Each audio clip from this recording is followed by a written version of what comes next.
You're listening to the Beans and Dice podcast, a podcast about how we game. That's right. Don't look at your calendars. It's not Thursday night's normal, Beans and Dice call-in show night. It is actually a Friday evening, and I'm joined, this is Carlos, Beans and Dice. I'm joined with good friend of the show, Florida Blood Bowl, the Blood Bowl man, effectively, my man, Beer Jones. How are you, James? What's up, everybody? How you doing? Welcome, folks. What we do here on the Beans and Dice is we make our call-in show about you and how you game. We talk about what we're up to, what we've been doing, but most importantly, we open up the phone lines to allow you to participate and be part of the show. So what we're doing tonight is collaborating with our friends from Florida Blood Bowl. James Beer Jones, as he's known in the Blood Bowl community, is going to talk to you all about the latest happenings in the Blood Bowl scene. And I'm going to open up that phone line. 813-618-7099 is the number. Unlike most internet shows, this show is yours, right? You can interrupt, you can pop in and take over and change the topic to whatever it is you want it to be. Phone lines are now open. 813-618-7099 is the number. Call in. Well, welcome to the end of the year. This is the Voodoo Tournament Series Awards ceremony. Originally, we were going to do this at Punk Outer in Gainesville. Just due to a lot of reasons, we ended up deciding to do it online this year. Hopefully next year we'll go back to an in-person thing, but we wanted to try and be a little bit more inclusive to some of the other states that are representing the Voodoo Tournament Series. And for those of you who don't know, Florida, obviously, Alabama, Georgia, Louisiana, Tennessee, and I'm always forgetting one. What else is close by? Tennessee, Georgia. I could just look at a patch. I'm always forgetting. I'll think of it as we go. Or better yet, I can just consult the sheet that Mr. Jason York provided for us. Alabama, Georgia, Louisiana, Mississippi, Tennessee, and Florida. Those are the states that make up the Voodoo Tournament Series. And for those of you who do not know what the Voodoo Tournament Series is, it is a NAF-led tournament series to entice people to travel outside of their comfort zone, get out of the town that you play Blood Bowl in, get out of the state that you play Blood Bowl in, and go visit other territories that are playing Blood Bowl, because you know what, they have a little bit of a different atmosphere. They play a little bit different. It makes you a better coach, kind of going out and, playing against coaches that are outside of your norm. I know Florida's a big state. We have over 100 active coaches, and we do get a good mix of different coaches at each tournament. And we do get some outsiders who come into Florida from those other Voodoo states, or even as far as, well, we've had people from Colorado this year. We've had people from Canada. We've had people from New York. We've had people from all over. But encouraging your people in your state to go out to another state is kind of what it's all about. So We do have a caller on the line. well, that's fast. Hello, caller. We got Jason Jacksonville. Say hello. Mr. Pickles. Well, hello, everybody. Hey, James. How's it going, buddy? Good. How you doing tonight? I am doing okay, except for I'm solo trying to handle two boys, and Yeah. they're jumping on that last patience right now. I'm glad you're able to make it at least for a little while. I know that feeling. That's what got us here at 8:04 on instead of 8 o'clock on the dot. We're all, dads, and we play games, and we try to balance it all. I totally get it. Yeah, it is not easy. So, hey, while we have Jason on the line, and I know he may not be here for the entire hour or 2 hours, so having him for as long as we can is a good thing. Jason does all of the statistics for the Voodoo Tournament Series. He gets all the results from all the tournament organizers from all the different states, and he compiles all the data into a spreadsheet because Mr. Pickles loves two things: pickles and numbers. So while we have you, Jason, why don't you give us a little bit of, just your feedback on how the year has looked as far as Voodoo is concerned for you. So I know a lot of people know a little bit about Voodoo, and primarily it's been very Florida heavy in the last years. This year wasn't so much. There wasn't as many Florida tournaments as previous years of the Voodoo Tournament Series.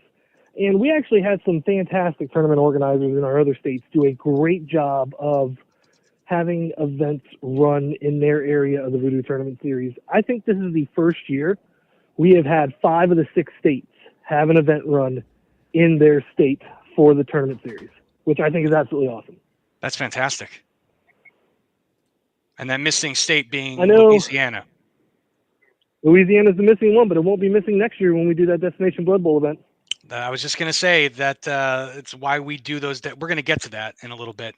But since Jason mentioned it, the beginning, it feels like 5 years ago that we did Destination Blood Bowl, Savannah, Georgia, Safari Bowl. That was 4 or 5 years in the making, and COVID, the dirty C word that it is, kind of, took the wind out of our sails to get that event up and running. But it finally happened in February, and boy, does that, honest to God, that feels like it was like 5 years ago, and it was only just this year. Yeah, I agree. So what we wanted to do is kind of, the goal is to replicate that, and for now, kind of keep it within the Voodoo Tournament Series states, and kind of go to areas that maybe could just use a little pick-me-up in terms of, getting some NAF Blood Bowl tournaments running there. So Louisiana has a great league. They have a Little Wars league, but a lot of those guys don't go to NAF Blood Bowl tournaments, and we want to kind of change that. We want to show them, hey, this is what that kind of tournament looks like, and this is how much fun you can have, and this is what our representatives are like, coming from all the different states, because we have good people, great coaches. Our events are always a lot of fun. Not to get off on a sidetrack of a sidetrack, but when we got the feedback back from Chaos Cup, we got 50% feedback from everybody for the survey, which was fantastic. 50% is stellar. And the last question that I asked was, what was your favorite takeaway from Chaos Cup? And the biggest thing was getting to spend time with people that they've talked to online or have never met, or just other Blood Bowl coaches, but just generally being in the same vicinity and hanging out with other coaches. That was the biggest thing. And I think that is really going to shine when we go out to New Orleans in March of 2024. I absolutely agree with James. I think if you're looking to go to a Blood Bowl tournament to try to be the top team and to try to dominate and have this amazing tournament record, I mean, you have a good chance of going away disappointed. I'm not saying that you're not going to be a great coach, but the dice always find a way to make life rough on you at the worst possible time in a tournament. But if you go to a tournament to just have a good time, meet these other coaches, have a blast, I think you would be pleasantly surprised at the experience you have. And I think a lot of people who have started coming to these tournaments, and we've had some fantastic growth over the last 3 years in people who have attended these events in our tournament series, they are really enjoying it. And that's the goal. And I think the people in Louisiana next year are really going to see that, because I would say in the past that Florida Blood Bowl has done a very good job of growing the game wherever they went to other tournaments. But I don't even know if I can say Florida Blood Bowl anymore. Now it's really the Voodoo Tournament Series is doing a great job. We got coaches from Mississippi. We got coaches from Alabama. We got coaches from Georgia. We got coaches from Tennessee. All of them are just fantastic ambassadors of this game. And if you leave and you don't have a good time, you are definitely in the rare minority. You're not there for a good time if you show up and don't have a good time. Yeah. If you haven't started laughing by your fifth double skulls, then maybe you came for the wrong reasons. Yeah, you ain't kidding.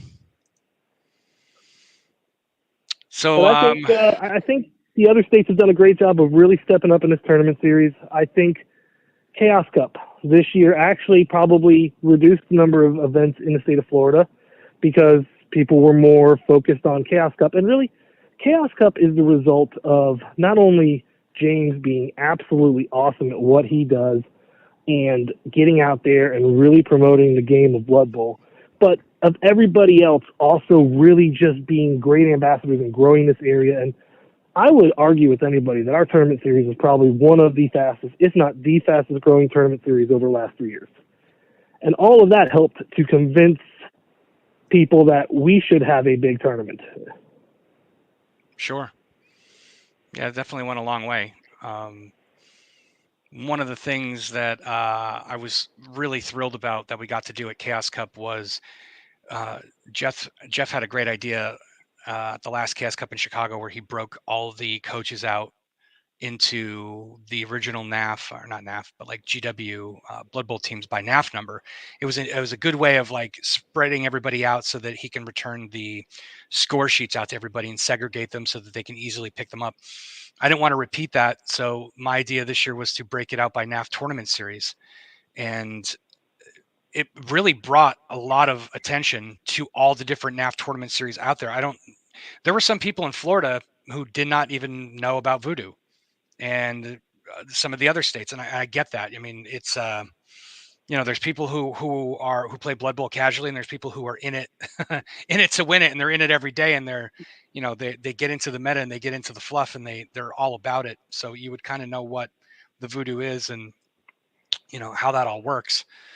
Like I explained earlier. So getting to kind of raise some awareness about all the different Voodoo or NAF tournament series groups that are out there, I think that was a lot of fun, and I was very happy to be able to do that.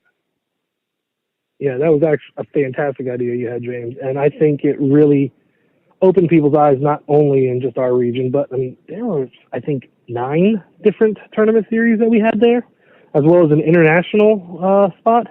Yeah, we had to make a really category. Awesome to have so many people. Yeah, it was fun. So one of the things, I know a lot of people don't like social media and Facebook in particular, but one of the things, if you're absent-minded like me, one of the things that's cool is like the pop-ups like, hey, 5 years ago, hey, last year, hey, blah, blah, blah. Well, today, ironically enough, as we're celebrating the end of the tournament series season, we find out that Florida Blood Bowl came into existence exactly 7 years ago today. As far as it being recognized and set up as a group on Facebook. So the groundwork was laid before that, but you can honestly say today is Florida Blood Bowl's birthday. Yep. Hey-o! Which I think that's pretty cool. 7 years we've been Florida Blood Bowl, and this is how many years? The 6th year we've done the Voodoo Tournament Series? It is the completion of the 6th year of the Voodoo Tournament Series. And not much has changed. I mean, if anything, we tried to make it more inclusive with the other states. And like you said, I'll say it again. Mississippi, wow, they're kicking all the ass. They have so many great events, and actually they have one this weekend. They're about to do. That one unfortunately didn't quite sneak in under the radar to make it into the Voodoo standings for this year, but it's something we can definitely add it for next year. Have an early start if Jason agrees. I got no issues with that. And then we have some guys. I know Rob Fosse's running a tournament up in Boston this weekend as well, even though that's not Voodoo. That's it was Beast, and now I found out, and that's another thing is like doing that. I kind of got a lot of lowdown on how some of these states have moved around a little bit. So Nebben is the tournament series for up north, and I think Pennsylvania is going to be moving into that next year. Or New York. But yeah, either way, I think we're going to do that again next year for Chaos Cup as well, is really shine a light on those tournament series. And I really liked how that went this year, and I want to repeat it again for next year. Yeah, I thought it was awesome. What I would love to see, though, is I'd love to see us increase the numbers by 50% on all the tournament series. That means we need about 150, 175 bodies from Voodoo. Those are rookie numbers. We got to pump those numbers up, guys. I'm not going to disagree with you there. The more Blood Bowl, more better.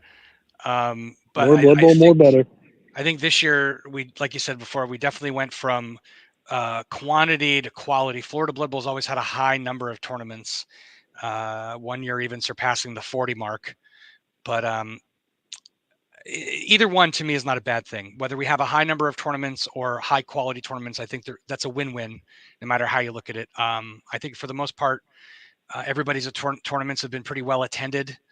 I think there's been a lot of diversity in terms of the teams that have been brought by the coaches.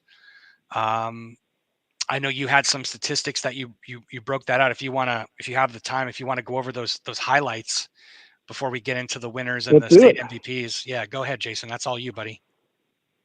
All right. So this year in the Voodoo Tournament Series, we had a total of 190 coaches participate in at least one tournament in our tournament series. 79 of those 190 participated for the first time in the tournament series. So it's definitely growing. So we had almost 80 new coaches try a Voodoo Tournament Series event this year. It's fantastic. Total of 23 tournaments in 5 different states. We had 1,520 touchdowns scored among all the tournaments. 2,743 casualties among all the tournaments. And little known fact, 2,000 of those casualties were caused by Doombeard Dave alone. No, I'm just kidding. He certainly would try. Yeah. I can think of a lot of casualty kings in that department. Ken Parks has certainly stepped up his his chaotic game of annihilating his opponents. Doombeard came out to a few events this year and certainly maintained his reputation as the most brutal Blood Bowl coach out there, one of the most brutal Blood Bowl coaches. He even had his own tournament this year. That was Doombeard Dave's Thankful for Violence. Unfortunately, he wasn't at his own tournament, but that's a whole other story for a whole other time. But yes, we still have that story will cost you guys a drink at a bar. Absolutely, and I would definitely buy the first round. But it's something that Dave's wanted to do, and just life gets in the way sometimes. And we were in a situation where we had coaches committed to hotel rooms and travel arrangements, and it couldn't be undone at the last minute. So we just went ahead and ran it in his name, in his honor. And Bill Daniels won that event too, and that was a nice win for him. But it was a good time. So we had a lot of 23 different events in 5 different states, and I want to say Alabama had a bunch. Yeah, I think they had 4.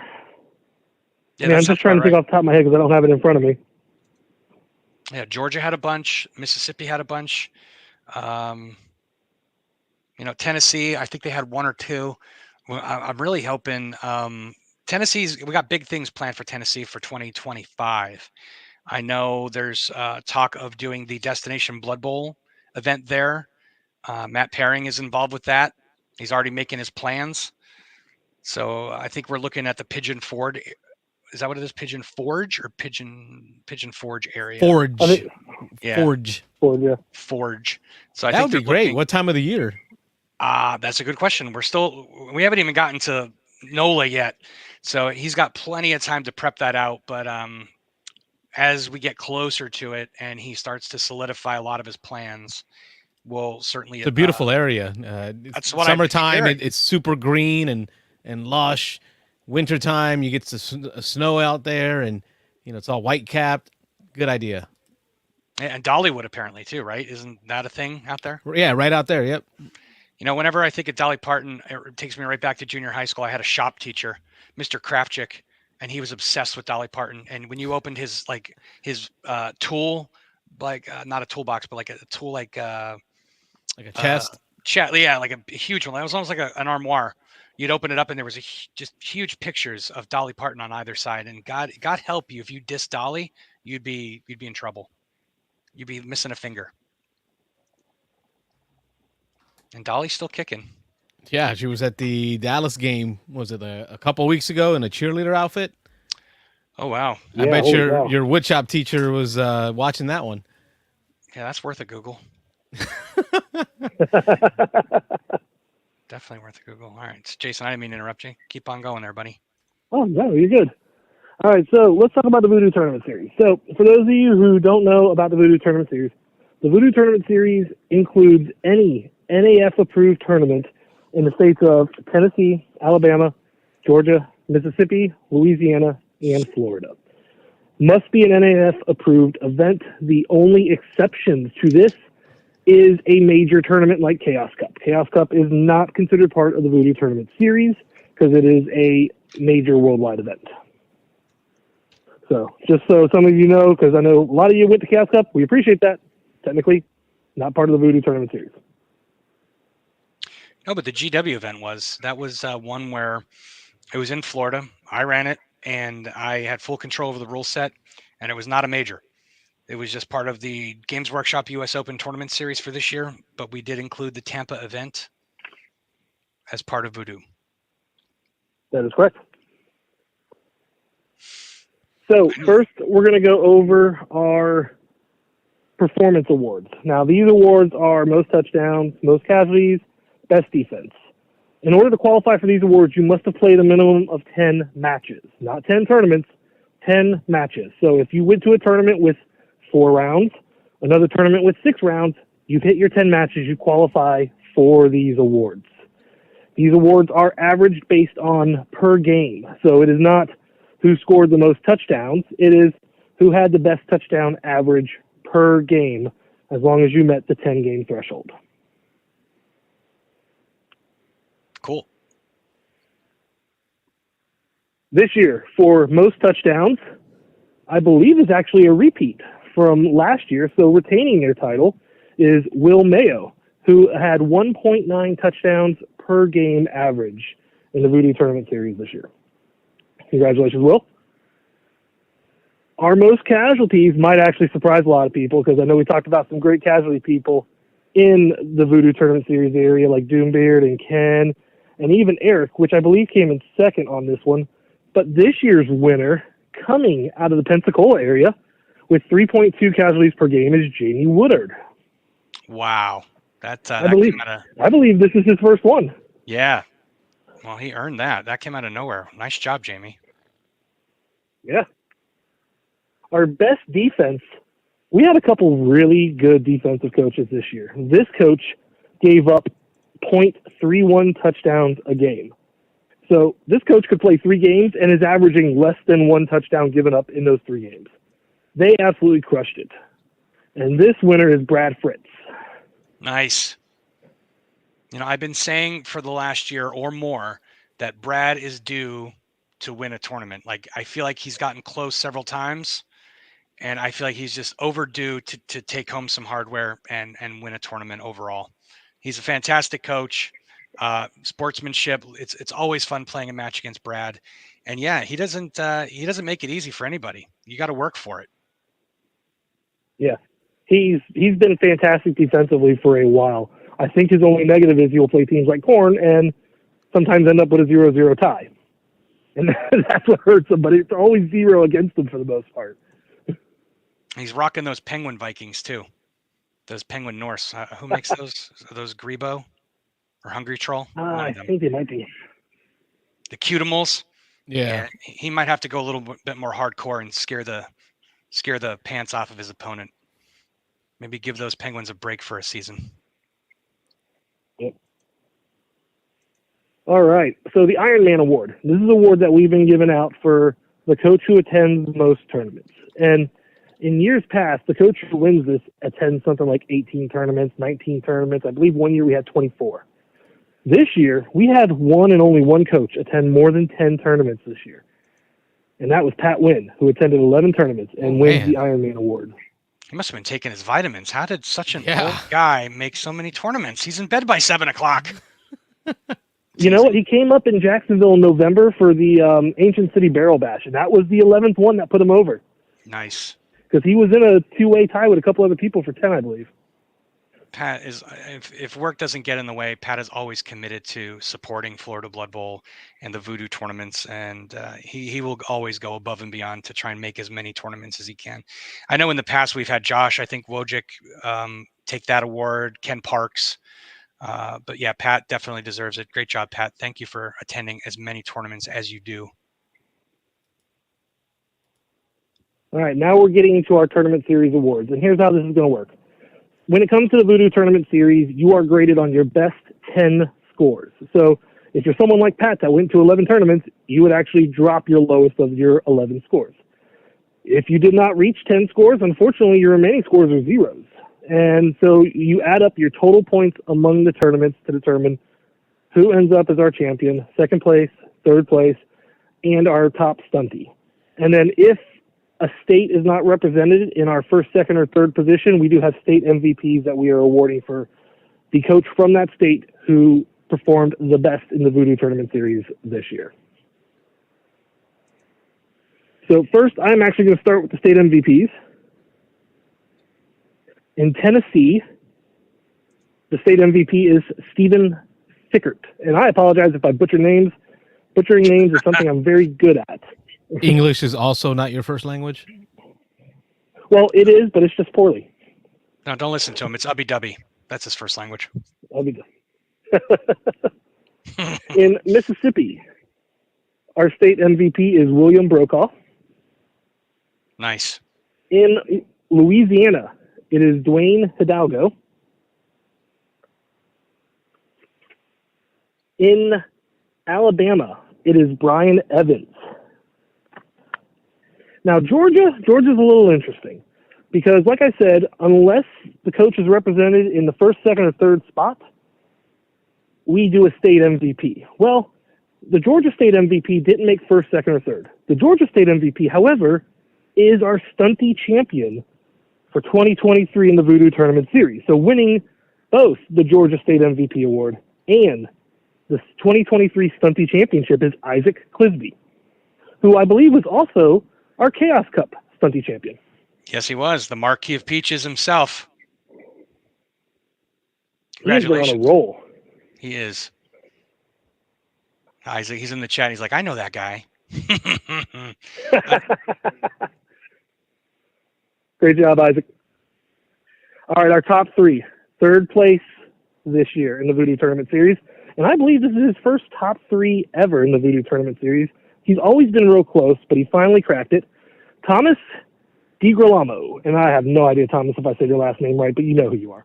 DiGiorno. DiGiorno. There we go. DiGirolamo. But Thomas has always been close. And he finally got over that hump and took third. Yep, he's another one of those coaches and he's won tournaments before. He's a fantastic coach. Don't underestimate him, because if you do, he's going to roll you. Second place this year is our defending Chaos Cup champion, John Lackey. Nice. Congrats, John. Great job, John. John, I think, only attended 4 or 5 Voodoo tournament events and still came in second place. He absolutely crushed it when he attended. He was saving it all up for Chaos Cup, apparently. Hey, if you got to save it up for one, save it up for that one. Yeah, that strategy worked out well for him, going undefeated at Chaos Cup, 6-0, and taking home that badass trophy. Yeah, it was a pretty awesome trophy. This year, Voodoo Tournament Series champion, normally it's pretty competitive between the top three. I think one year it was only 4 points separating the top three. Another year, I think the champion in second place was separated by 1 point. We've had some very close tournament series in the past. Not this year. This year, the champion blew everyone away. I think was 45 or 50 points ahead of second place. This person had a very definitive victory this year. And I believe it's been 2 years since he's held this spot. But he is finally back at the top. Congratulations, Chris Nelson. You are the 2023 Voodoo Tournament Series champion. Florida man. My man. I'm sending out guest invites for our winners to not just call into the show, but actually video in so they can... Yeah, and a little bit of housekeeping on that. You can do that on your mobile device. And so if you use your mobile device, I think Safari on iPhone, Chrome on any Android device, click on that link that James is sending you. So if he's sending you the link to the StreamYard, just click on that link. I think I can get like 6 people on at one time before it like starts blocking people out. So if you're one of the winners and he sends you the link, you can even use your mobile device to join us. Congrats, Chris. Yeah, congrats everybody. Y'all killed it this year. Yep. Fantastic tournament series, everyone. It was awesome. Apparently, we already have one tournament in for 2024 happening tomorrow. So it's going to be a pretty good 2024, I think. Yeah, we already have some fantastic events lining up. We have Don Morgan's Carnival on the High Seas event. Its true name escapes me at the moment because, I have that, terrible memory. What is the name of that event? That's a great question. I have no idea. But I am absolutely jealous. I wish I was going on that. It looks like it's going to be a ton of fun. All right. Well, we start off the year, seeing as how we talked about Voodoo 2023, let me spend a few minutes here talking about 2024 and just what we have lined up so far. Usually around this time of the year, we start to see the calendar almost get to half full. And, we as tournament organizers, Jason and I work with everybody to try and be as conscientious as possible and considerate as possible with the calendar, and we try to space them out at least 2 weeks away from each other, by time and by distance. The further away in Florida, the better, obviously.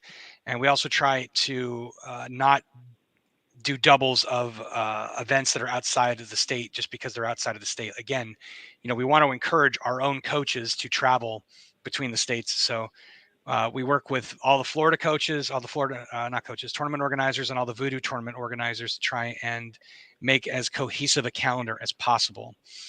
So already starting off next year, January 6th, we have Cobalt Cup 3 run by Ben Kampschroer. That's going to be at Nine State Brewing, which is one of my favorite places on the planet to go to. They were one of the first breweries, or just places in general, that they treated Florida Blood Bowl like royalty when we walked in there. They were so happy to host us all day. Food, drink. If you have the opportunity to go there, if you can't play, just come by, say hi, hang out, buy. It was that Korean fusion type food. It was so good. It's a good place to spend a day. And Cobalt Cup is always some insanity out of the fever dreamed brain of Ben Kampschroer. It's always interesting to see what kind of rule set that he comes up with. Some like the crazy rule sets, some don't. Some like vanilla Blood Bowl tournaments. If you like some rocky road with a side of vodka, this is definitely a tournament for you. Yeah, I know. I have no filter. It's just all word vomit. It just all comes out. Going into, I'm going to go through these really quick. So going through into January already, we have Nick Casavant running BGL's second Gutter Bowl tournament. I know a lot of coaches weren't able to attend the first one because it was during World Cup. So we had a lot of guys who were not able to attend this. Some loser named Beard Jones ended up winning that tournament. And I don't know how or why. I guess, Nuffle felt sorry for him. So he's going to participate in this one and defend his title. So BGL presents. Well, when his mind's in the gutter, he has a home field advantage. That's right.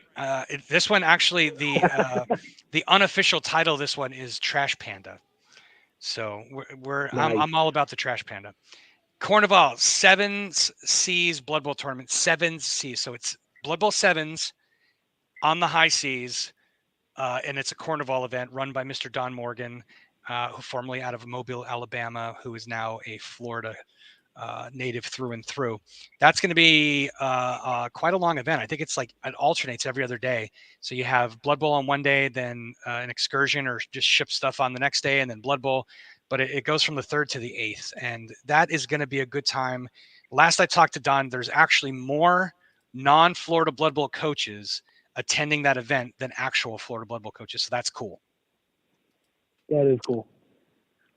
A month after that, March 2nd through March 3rd, we have the second Destination Blood Bowl, and this one is in New Orleans, and that is being run by Mr. Brad Lanphier from Mississippi, and I'm assisting, and we are already getting close to 20 teams, 3-man coach teams for that event. It is a team event, and we're already starting to see our numbers skyrocket. So if it's something you're interested in doing, I want to say we can have about 30 teams. I don't know if we're going to get to full capacity, but if you are interested in a team, for getting on a team, go on Discord, and we actually formed 2 teams from people just going on Discord saying, hey, I want to play, I need a team.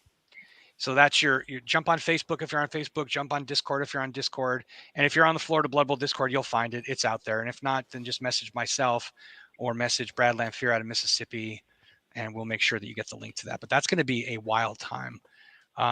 Again, it's a destination event where we want to try and get as many Voodoo states out there with representation for a team. So Savannah Bowl or Safari Bowl in Savannah went over really big. We had a lot of good representation, even outside of the Voodoo tournament series. So everybody's welcome.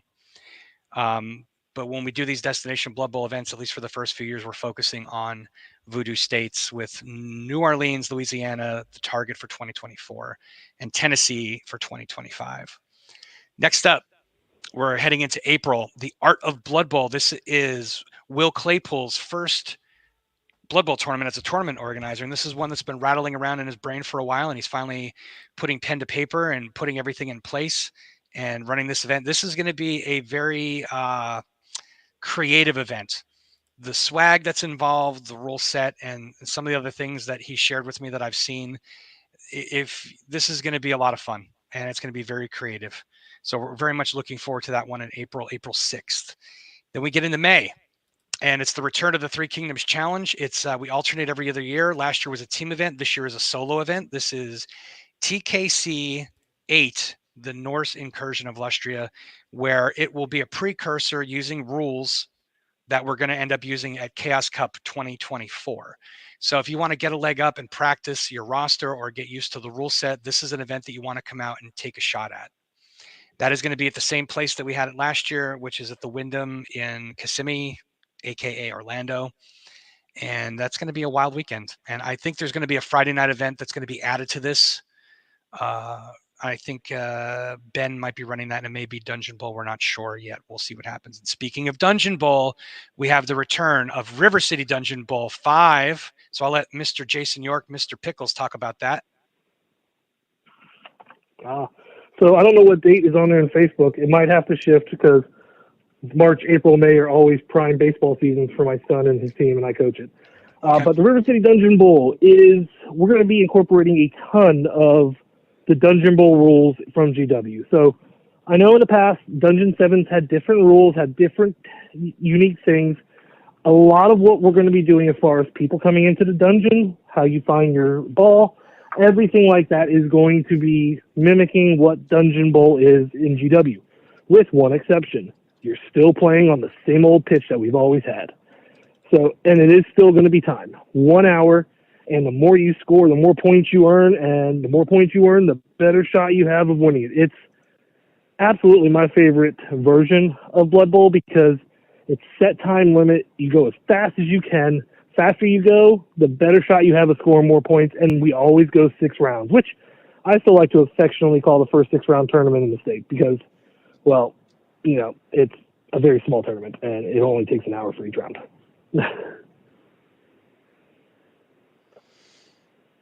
So Isaac's in the chat, and he pointed out that, let's see, I'm forgetting one. I don't know where that is. It might be a Tennessee event. It is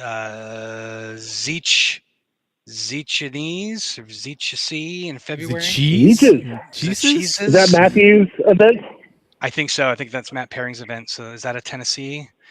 So what I really should be looking that's a Tennessee event.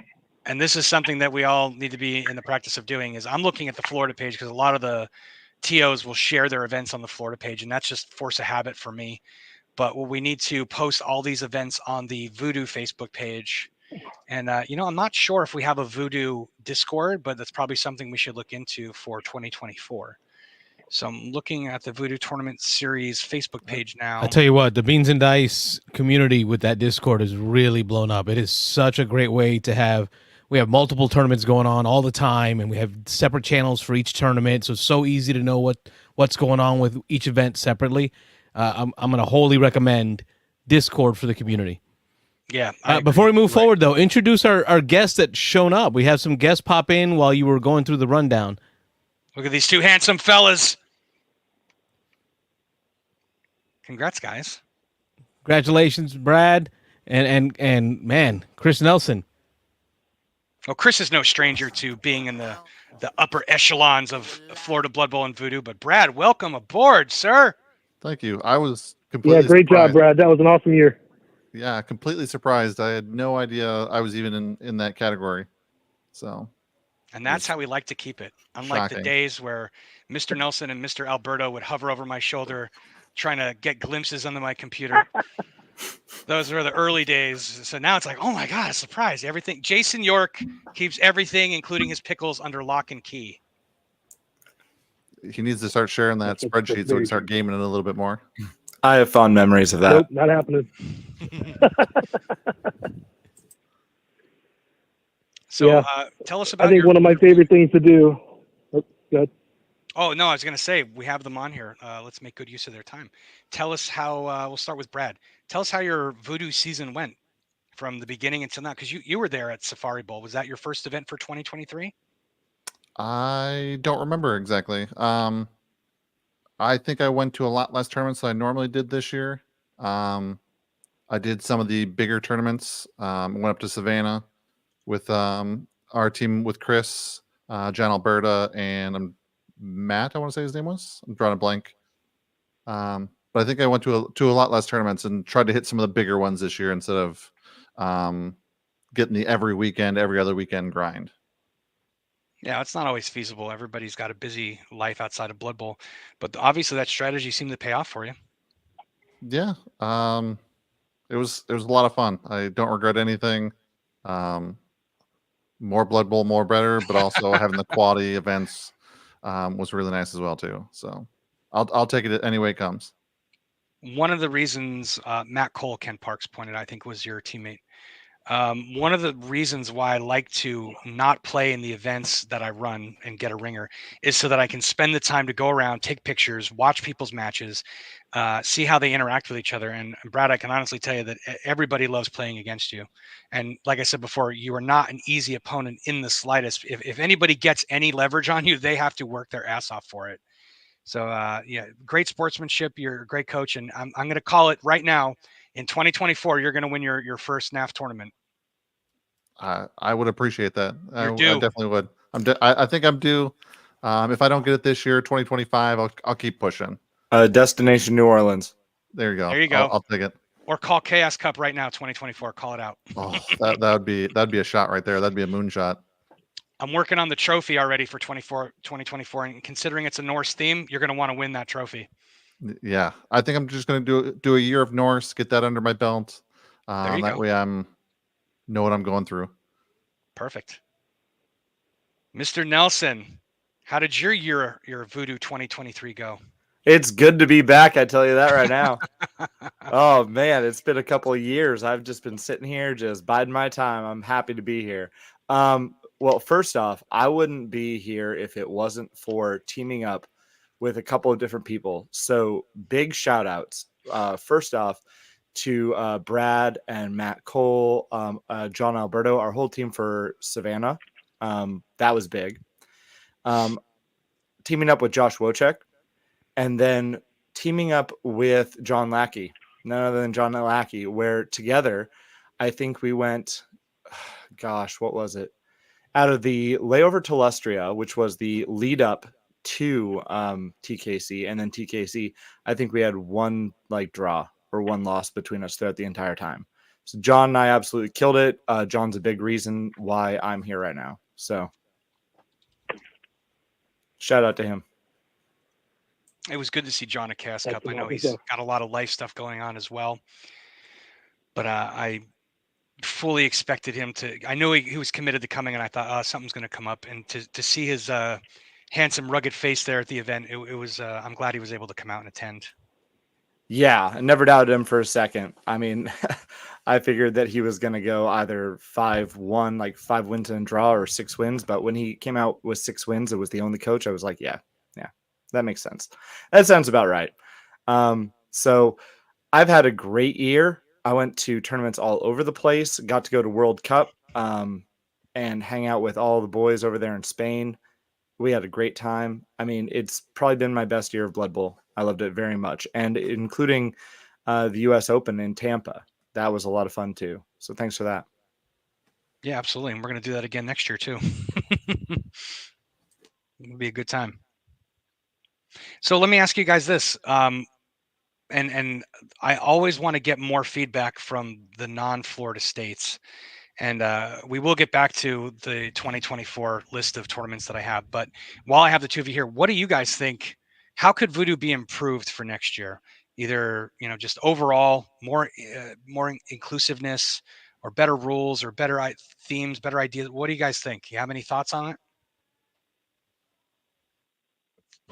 I know I said this in my Chaos Cup questionnaire review sheet, but I think we need a carnival style dunk tank where we start throwing balls at the little thing to try and dunk you into a vat of cold water. That was me, 100%. I will not deny that. 100% was me. Sending those surveys out as with anonymous feedback. Oh, it's wild. That's wild. Some of the responses, but all good, all appreciated. Even the dunk tank suggestion. I'm gonna have to say probably not, but you never know. I'm gonna hold out hope. I think this year went a long way towards making 11s more standard in Florida, and I would like to see that stay that way. Not that I don't love variants, but and I'm not going to say they should count for less. I would never say that. I think You they read should my count for the mind. same. I was wondering But if you were getting there. but but 11s as the standard form, tournament form, and following whatever rule set, not to the letter. We love our goofy tournaments, but when there's a tournament like World Cup on the horizon, using a standardized rule set gives us more legitimacy and helps to also separate the players a little bit. And I think 11s is a more accurate way of measuring voodoo. So I would just say keep the same thing going, just more 11s, same 11s. It's all good. I think I saw some statistics somewhere on the NAF or possibly in the system that Mike Davies uses. I forget what it's called, where I think Florida was one of the, if not the most, or definitely in the top 5 states that has run 2-day tournaments. We seem to have done a lot of them. And my question to you is, do you think the 3-round 11s is good? Should we start doing 4-round 1-day tournaments? Should we do, more or keep the same amount of 2-day tournaments, 6 rounds? Well, okay, so more Blood Bowl, more better. But Sure, I'll never deny that. I've been a proponent of the more games you play, the more you are able to accurately measure who the winner is. So with three games, you could have 3, 4, 5, 6, depending on how many people are playing. You could have a lot of different people at 3-0. And Right. so, yeah, I mean, more games, more better. Tiebreakers or bonus points. I don't know if there's a way of the more you know. I don't know if there's a way of saying like fewer people would come if it was a 4-game tournament in a day. It would certainly be more packed in, but would less people come? I don't know, probably not. If it was 5 games in a day, sure, there would be a lot of people that didn't come, but that would be a 2-dayer anyway. Yeah, I always disagree say a little more. bit with you on that one. I would disagree a little bit on that, Chris, because I feel like if I'm traveling 2 or 3 hours, 3 rounds of 11s is kind of that sweet spot, because I love going to a tournament and going out to dinner with all my friends afterwards. You do 4 rounds, I feel like you're cramming that in and then you're rushing home immediately, and I think that's a rough day for a 1 day. I think you're right. Yeah, no, you're right. If you're coming more casually, you want the 3 games because then you have the time with friends. The 4 games. I tell you what, that's a big part of this community that's different. Jason, you bring up a great point because I've played in many other competitive miniature war games, and the biggest draw was not the hanging out with the peeps, right? The people you were hanging out with usually you drove in with. So like you were there to just grind from 9 a.m. to 3 a.m. Like we're just grinding and playing, whatever miniature war game we were playing to the whole day. Didn't worry about hanging out. But I found the Blood Bowl community is completely different. It is much more centered around breaking bread with people. So that is a valid point. Can you fit that in with 4 rounds though? Because there's a lot of comments in the chat here about 4 rounds. That's hard. You'd have to get into a store. I think it would be hard. Or a place that would allow you to be able to start at like 8 o'clock, 9 o'clock. And then you'd have to be tight rounds, maybe skip a lunch or a small break. It's tight. I mean, look at Chaos Cup. I mean, that's a long ass day on Saturday. And we were done by 8:30. And that was with I think just almost shy of an hour and a half lunch because there were so many people. We needed to spread it out a little bit to give them time to be able to get food. That was a long day. I can see from the comments I'm wrong. I will walk that back. You can't be wrong. You can't be wrong if it's your opinion. So I'm just curious. I'm always curious about how, and that's why I think we do well in Florida is because I don't think there's one dogma that kind of rules everything. I think between all the different tournament organizers that we have, we always try different things, different variants, different formats. I'm proud of Florida because we've traveled all over the state. I don't think there's a corner of Florida going from Pensacola to Tallahassee to Miami to Gainesville, Jacksonville, Orlando. Like we've hit every major area in Florida. I'm proud of that.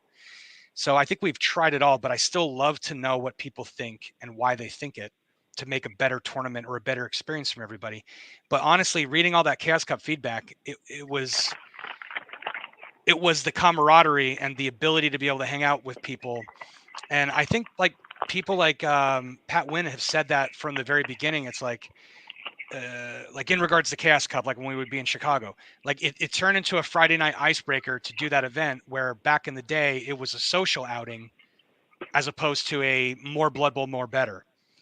That social aspect is very important. I don't think I would ever want to lose it in lieu of, I'd rather add an extra day than lose the ability to be able to hang out with people. I mean, I think there are certain times where you Yeah. could definitely put in 4 rounds on some of those more competitive tournaments. Like if we were doing, say, a World Cup prep, I think we could jam four games in one day. Oh, it's in situations like that. But I think the 3 rounds and kind of leaving it up to bonus points and trying to play when you're building your roster and building your team, you're playing towards some of those bonus points, going 3-0, and in this case, casualties are worth a little bit more than touchdowns. So you're trying to build that team around that just a little bit more to try and edge those out. Makes sense. If we're talking, I think Brad's right. If we're talking about like for Voodoo competitiveness, because there's inclusivity and then there's competitiveness. Coming from the competitive standpoint, because I can't really speak to inclusivity, I know me. What I would say is that the variants should probably be 4 rounds in order to be counted. They're just so random at 3. I like the idea of doing variants at more rounds than 3, because they're so short. You get more bang for your buck if you're doing that. I mean, that's a quick day, honestly. If you come out for 3 hours, it turns into 4, maybe with breaks. So you could afford to do 4 rounds, 5 rounds. I think the upcoming Gutter Bowl is a 5-round event. And I'll tell you what, having played at the last one, that flew by. I couldn't believe how fast that flew by. But what I want to see is even maybe next year in 2024, we have at least one 11s event that's a 4-round, 1-day event. Because having the variety over the course of a year, we can afford to do several 2-day tournaments, several 1-day tournaments, several variants, maybe a Death Bowl event here or a Gutter Bowl event there. I like that we have so many different things to offer. So I like the variety. For me personally, I love variety. And having some of those tournaments where you're doing 7s, 11s. I know we did one, I forget where it was, Gutter Punk, where it was part 7s, and then the last one was an 11. Josh's tournament, yeah, is Knuffles Wild. It was wild. It definitely was wild. Yeah, hold on, let me check my sword. It's downstairs. To humble brag about trophies, and you're gonna get Saul on here with his Dang it! Yeah. Hey, whatever gets him on here, that's bait.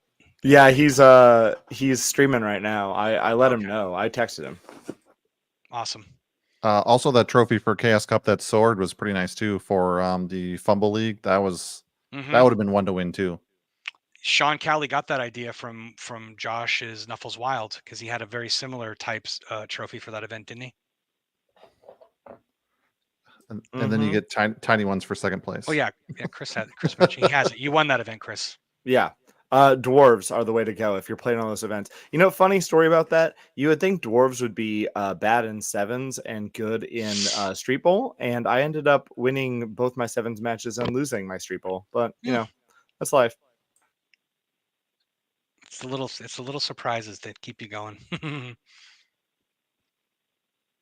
Well, let me see here. Let me go back and kind of finish up where I left off, and feel free to interject when you see fit. So I know there's some missing. While you do that, James, I'm actually going to jump off here now. I'm just surprised I've been able to be on as long as I have. Thank you. No, I'm glad you made the time to be able to go over all your hard work with all that record keeping over the year. I mean, it's a monster of a spreadsheet. I know how much you like numbers, but I just want to say on behalf of everybody that we appreciate all the hard work that you put into tracking and maintaining the statistics for the Voodoo Tournament Series. Thank you. It's definitely has its fun moments, and none of this would be possible if it wasn't for the Godfather of Florida Blood Bowl actually creating all this stuff. So, thank you, James, for all the hard work you've put into all this. Yeah, all I did was just poke and prod a little bit, but it was all there, waiting to just be, I look at it like Braveheart. We assembled the clans basically. Everybody was there. We just needed something to kind of make it all congeal, and congeal we did. But the last thing, you added some statistics onto yours after the fact that I'm just going to mention really quick, and it kind of pertains to the what'd you call it, the Ironman. For the Yes, I know what you're talking about. Yeah, you wanna cover that really quick before you go? It's all yours because I don't have that up on my phone. So go ahead. So in the 6 years that we've been running the Voodoo tournament series, the coach that has attended the most events over those 6 years, and he's one shy of 100, is Mr. Josh Wojcik. Coming in second place over those 6 years, coming in at 93 tournaments, Mr. Ken Parks. And last but not least, coming in third over those 6 years, and the majority of this is running tournaments, is yours truly, Beer Jones, coming in with 89. So all still kind of within each other, but not that we're exactly tracking a 6 year, 7 year thing, but just overall, that's pretty impressive. Josh is almost at 100 Voodoo tournaments over those 6 years. That's awesome. All three of them That is pillars impressive. of And this I think community. Yeah, and I think the last thing I sent you was, I think out of the 6 years, there's 17 coaches who have participated in one tournament in each one of the 6 years, which is pretty cool to see that longevity of people starting and staying with it. Yeah, absolutely. Well, Jason, thank you for making the time to do this. Appreciate it. Absolutely. Good night. Y'all have a great weekend. And if I don't talk to you before then, a fantastic Christmas. You too, man. Sir. Thank you. Thanks, Mr. Pickles. Yeah, there's only a few events left from the Florida side. I know there's some of the Voodoo states out there. I just don't have the links for them either on the Voodoo page or on the Florida page. We have the return of Inconceivable. So there's a jump. Jason was potentially looking at running his River City Dungeon Bowl 5 on June 15th. Then we have a jump to July where Joe Coton, who was one of the refs at Chaos Cup, is going to be running his much loved and much anticipated Inconceivable 4, which is based around the Princess Bride. Inconceivable 4, the Dread Pirate. He's working on a rule set for that. That's going to be in July. And then we have another thing that is very much everyone's looking forward to. Crucible, which is now QuestCon, has always been a big deal for Florida Blood Bowl, where we get together, play a metric shit fuck ton of Blood Bowl, and I will say there's always some inebriation, some alcohol involved. That weekend is making a comeback. We didn't do it this year because of the U.S. Open in Tampa and Chaos Cup and World Cup. 2023, there was just too much going on.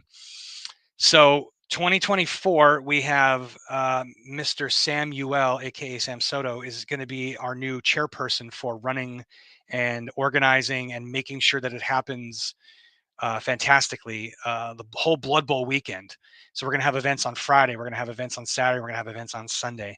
So obviously, not everybody can make all of those events, but they're going to be varied and they're going to be fun, and you hopefully have the potential of at least making one of those events. Crucible. So Crucible is always close to my heart because that was my first tournament ever when I moved here. And I remember I brought my Ironbreaker dwarves, the little tiny guys on their bases, and I played you, James. I was playing vampires. Yep. And I think you beat me like 4-0 or something like that. Oh, no. I think it was a tie maybe, No, you beat me. It was bad. We can look it up. It was, but I got to meet you. And that was my first tournament from moving here from Alaska. So it'll always be close to me. I love it. I hate to interrupt this bromance, but we do have a caller on the line. They could wait. The bromance comes first. On the line, my man, Walter, a.k.a. Barry Kreitzer from Tampa, Florida. Say hello. Hey, how's it going, guys? What's up, Walter? How you doing, man? Pretty good. Just taking a break from work to call into the show. Thank you for making it a call-in show. Any comments on the topics you've heard so far? Yeah, I definitely have to say that my favorite part I went to my first Chaos Cup this year, and my favorite part was definitely getting to meet people that I'd only talked to online, a lot of people that I'd only ever talked to in the Florida Blood Bowl chat. I got to meet Sam for the first time. I got to meet TJ for the first time. I got to meet Alan for the first time.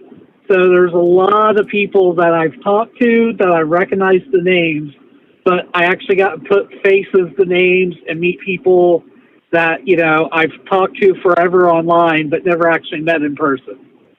So that was definitely a big part of Chaos Cup being a really good experience for me.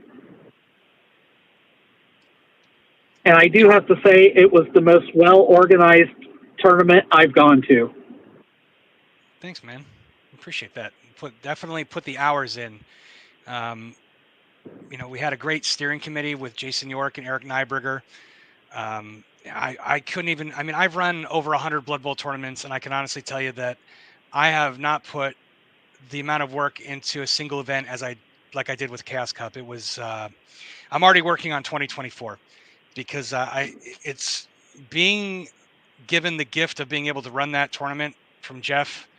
You know, I'm never going to take it lightly, and I want everybody to walk away with the feelings that they did this year, every year. So the fact that everybody had such a good time and the feedback was great. A lot of it was, you know, fluffy, but a lot of it was really good like stuff that we're going to utilize for next year. You know, I was told no more dad jokes, so I'm going to have to stop making really shitty jokes and just, you know, try and take things a little bit more seriously. No, I'm just making that part up. But no, I'm glad that. Go ahead. Finish what you're saying, James. I'm glad that everybody's takeaway from the event was the social aspect and how much fun they had being able to hang out with other coaches, meet people they haven't. That was really important, and that was the bulk of the feedback for that question. That was everybody's favorite part, so that makes me very, very happy. I was going to say I'm normally not a huge Sevens fan, but I actually had my best placement in a Sevens event at Chaos. I came in 19th out of 74. I went 2-1 in Sevens playing Shambling Undead. Normally I go 0-3 in Sevens, so 2-1. I was thrilled with that. Yeah, when you told me you caught a win in the first round, man, I was like, what happened? No, you did great. You did really good. And speaking of great, Sean Cowley did fantastic running that event. It was an honor to have him come to Florida and run that event. Like the tradition was always the outsider who came to Chaos Cup in Chicago would run it. Mark Perry ran it one year, and I think I ran him for the rest of the time that Jeff was running that stuff. And then so I wanted to carry that tradition on. So as soon as he blew that out of the park. He did. He nailed it, and he's going to be running it again next year. And we're all looking forward to see what he comes up with for the event. Yeah, that was the biggest Sevens event in history. Did great. Well, as of now, I should be going to the New Orleans event, so I'm looking for teammates. Yeah, get on that Discord. I know you already posted something on there, but that's how you want to do it. Yep. So if there's people looking for a team, I'm willing to play whatever they need played, and I'm definitely looking forward to it. I've never been to New Orleans.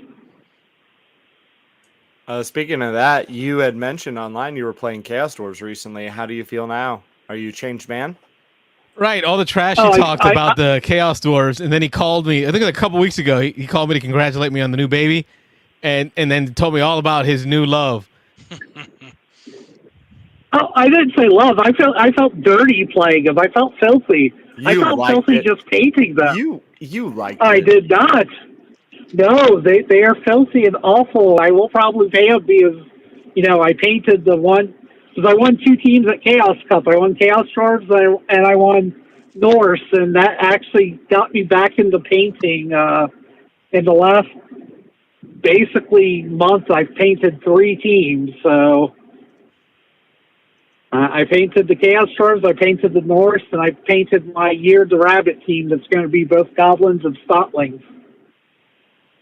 Which I played Goblins for the first time the other night.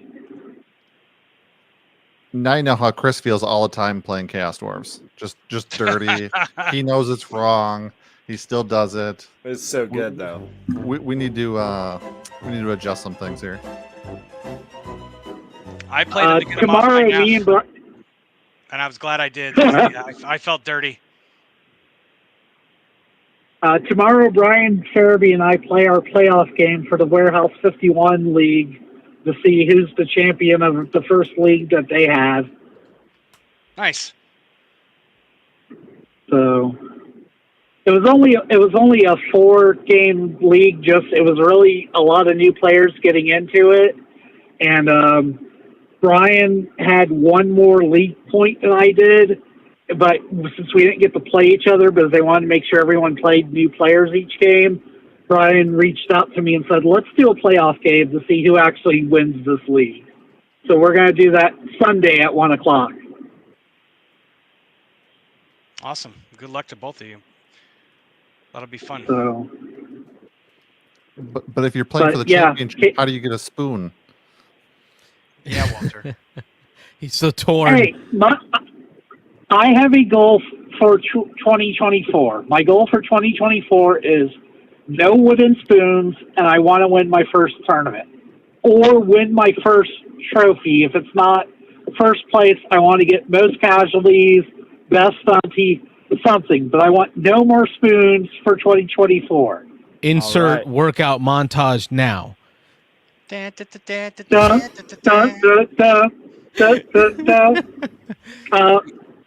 the one thing I have to say is everyone got a good laugh at the bandolier spoons.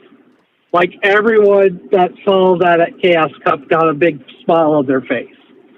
And I actually, to everyone who I played, I handed out a wooden spoon. That was my gift to every player that I played. Got a Spoon Man wooden spoon. Yeah, I got mine. It's in my bag. I take it with me everywhere in case I need a weapon. Or to stir macaroni. Or stir the pot. Whatever. Yeah, that's normal. That's Hey, Ken Barry. Park's job. Thank you, Barry, for keeping this a call-in show. Always appreciate hearing from you, brother. Be safe out there. Talk to you guys later. Thanks. Good night.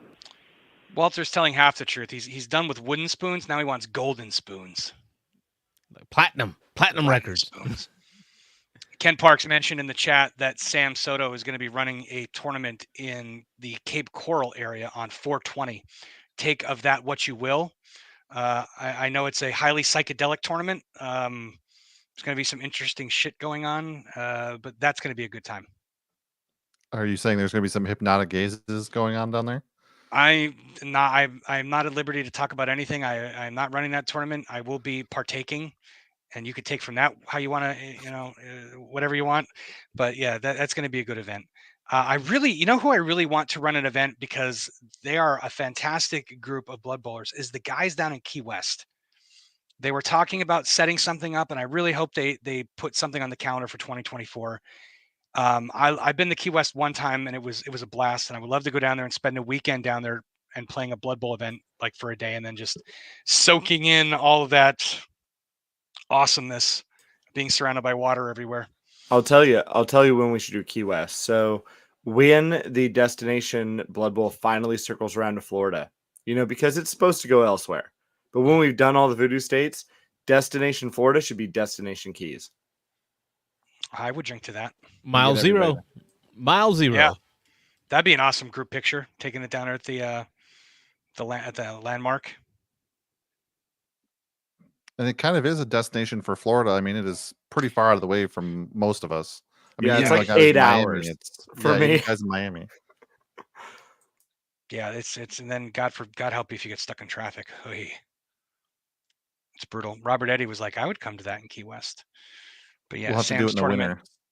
420 in Cape Coral area. Let me make sure I didn't miss anything else. Let's see.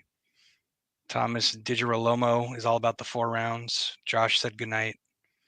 Blah, blah, blah. What else? All right. What did I miss here? I think I almost covered them all. I think there was like 2 that I was missing. Oh, so yeah, we talked about the return of Crucible and that weekend. And I know we're going to be back with the Games Workshop US Open in Tampa again. I'm just not sure when. And obviously, we're going to be back with Chaos Cup.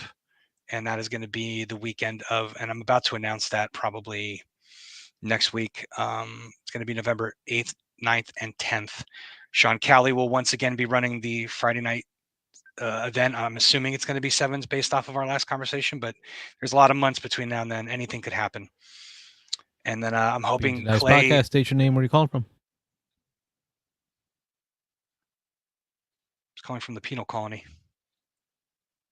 Prisoners play Blood Bowl. I hear nothing. I'm just going to keep making bad jokes. Well, whatever you do, don't plan it for the end of September. That's Euro Bowl, and I think there might be a few Florida coaches that might be attending. So, well, I have no control over when they do the GW thing. That's up to them. They'll let me know when they let me know.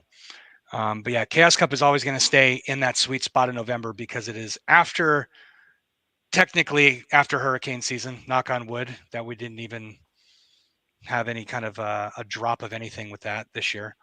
It's after Halloween Horror Nights. So if you're a Floridian, you know how intense and crazy and how expensive everything gets around those dates. And it is before Thanksgiving. So literally we are in the sweet spot. And I signed a 4-year agreement with the hotel. So we're going to be in that same spot until potentially, we'll see where we're at with me running it in 5 years total. And if not, I think Jason York is going to be primed and prepped and ready to take over after me. So we're going to be looking to keep Chaos Cup in Florida for a long time. Within that 5-year plan, we know that Big Benny K is part of that. On the line, Big Benny K from Ocala, Florida. Big Benny. Hey, how's everybody doing? What's up, buddy? Hey, I just want to call in and say hi and congratulate everybody who won different various things in the Voodoo Awards and just it's cool that we do that. It's cool that we keep track of all those stats, and it's been a fun year of Blood Bowl. And I'm, doubtless next year will be just as fun, if not more fun. A nice ruse, Ben. I know why you're calling. You want to see where you ranked overall in the stunty category. I'm on to you. Oh shit! Yeah. No, I'm not surprised to see Isaac win that, because Isaac really thrashed everybody around with his flings. But I was crossing my fingers there for a second. But you did good, man. You came in third overall. Isaac came in first with 39 points. Nick Blackie came in second with 23, and just underneath that, you came in third with 22. And then we have Thomas DiGirolamo, the overachiever, with 15 points at number 4, and then Mr. Nelson at number 5 with 11 points. So that's your top 5. Wow, and Tom barely played stunty at all. That's crazy. Yeah, I think he played that's 2 awesome. events. That's awesome. Isaac played in 4, Nick played in 2, Ben played in 4, Thomas played in 2, and Nelson played in 2. I mean, this spreadsheet that Jason has is badass. It's like there's Jesus. If you like to know numbers and meta and everything, that you'll cry yourself asleep at night reading that, and then probably leave a wet spot in the bed. It's pretty impressive. Brad's just like, oh, Jesus. No, that is cool. Just the visual. But I was going to say, that's a little much, but that's all right. So Ben, tell us about Cobalt Cup. Tell us what the contraptions are all about. No, Cobalt Cup, as usual, it's wild, it's crazy. All I can say is, read the rules real thoroughly, because there's unless you're Pat Wynn and just scoff at the rules. It's been it's an exercise in reading and just kind of reading comprehension a little bit. No, it's all good. We just try to do some wacky stuff, and you can get a little bit of leeway in the way you build your team, and there's a little bit of flexibility there. And I'm very curious to see what kind of builds get submitted. There's been a couple that have come in, and I was a little bit surprised to see what they decided to go with, and I'll be. It'll be a fun day. I think so. So just remember, the first 20 that sign up get dice. I only ordered enough dice for 20 people. I can tell you, the thing I'm looking forward to most is going back to Nine States Brewery and having those pot stickers and the sangria, because that place is one of my favorites. I always vote for it as like my favorite place in Florida. It's the best. That was one of the few places where I got drunk, sobered up, got drunk again, sobered up again, got drunk again. That was a good day of day drinking right there. They love us over there. And so Aaron filled up some... I filled up some growlers and brought them up with us to Chaos Cup. And they were like, when are you guys coming back? I'm like, oh, we got it, on the calendar. And on their bar, behind the bar where all the taps are, they have like Fling Nation dice and a couple of the kobolds from previous Kobold Cups, and like just some, like, it's funny because they just have some Blood Bowl stuff that we left there and gave to them, and they keep it out. They're proud of it, so they love us there. I'm happy to keep bringing us back over. That's awesome. Yeah, I remember the one year that the owner, or one of the owners, the mom, the older one, she wanted a set of those Two Drunk Flings dice, the jumbo ones, and you're like, go ahead, give them to her, and we gave them to her, and she was just like, these are for me, I can have these, and she was just so over the moon with those dice. I'm like, oh, that's all it took to make her that happy. That's awesome. And then we showed her how to put them into a spare sock and hit somebody over the head with them, and perfect defense. Well, I'm going to let you guys go. I just want to say congratulations to all the winners, and thanks to everybody who participated in everything over the course of the last year. That's what makes our community so great is, all the people that participate and have fun and just come out to enjoy each other. Absolutely. Thank you for keeping it a call-in show. Thanks, Ben. Thanks, Ben. See you guys.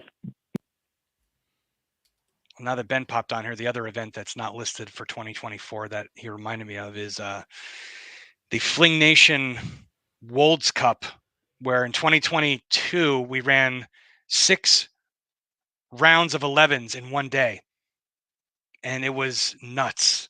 We were exhausted. We were mentally, physically drained. I think Pat even fell into a river inside the food court and had to have surgery. That's how intense it was. That's why when you said he won the Ironman, I laughed a little bit. Yeah. He won the what do they use? Cadaver cartilage or something like that. He won the cadaver cartilage award. I can make that joke because he's not here to defend himself. As long as he doesn't call in, I'll be fine. I'll just jump off really quick. On the line, Ken Parks. Hey, Mr. Blue Wing. Hey, so I just want to call and actually make a shout out to Belle. A lot of proud Pava moments this year. She actually was the one who ran Stunty Slam this year. I don't know if you guys saw that or not.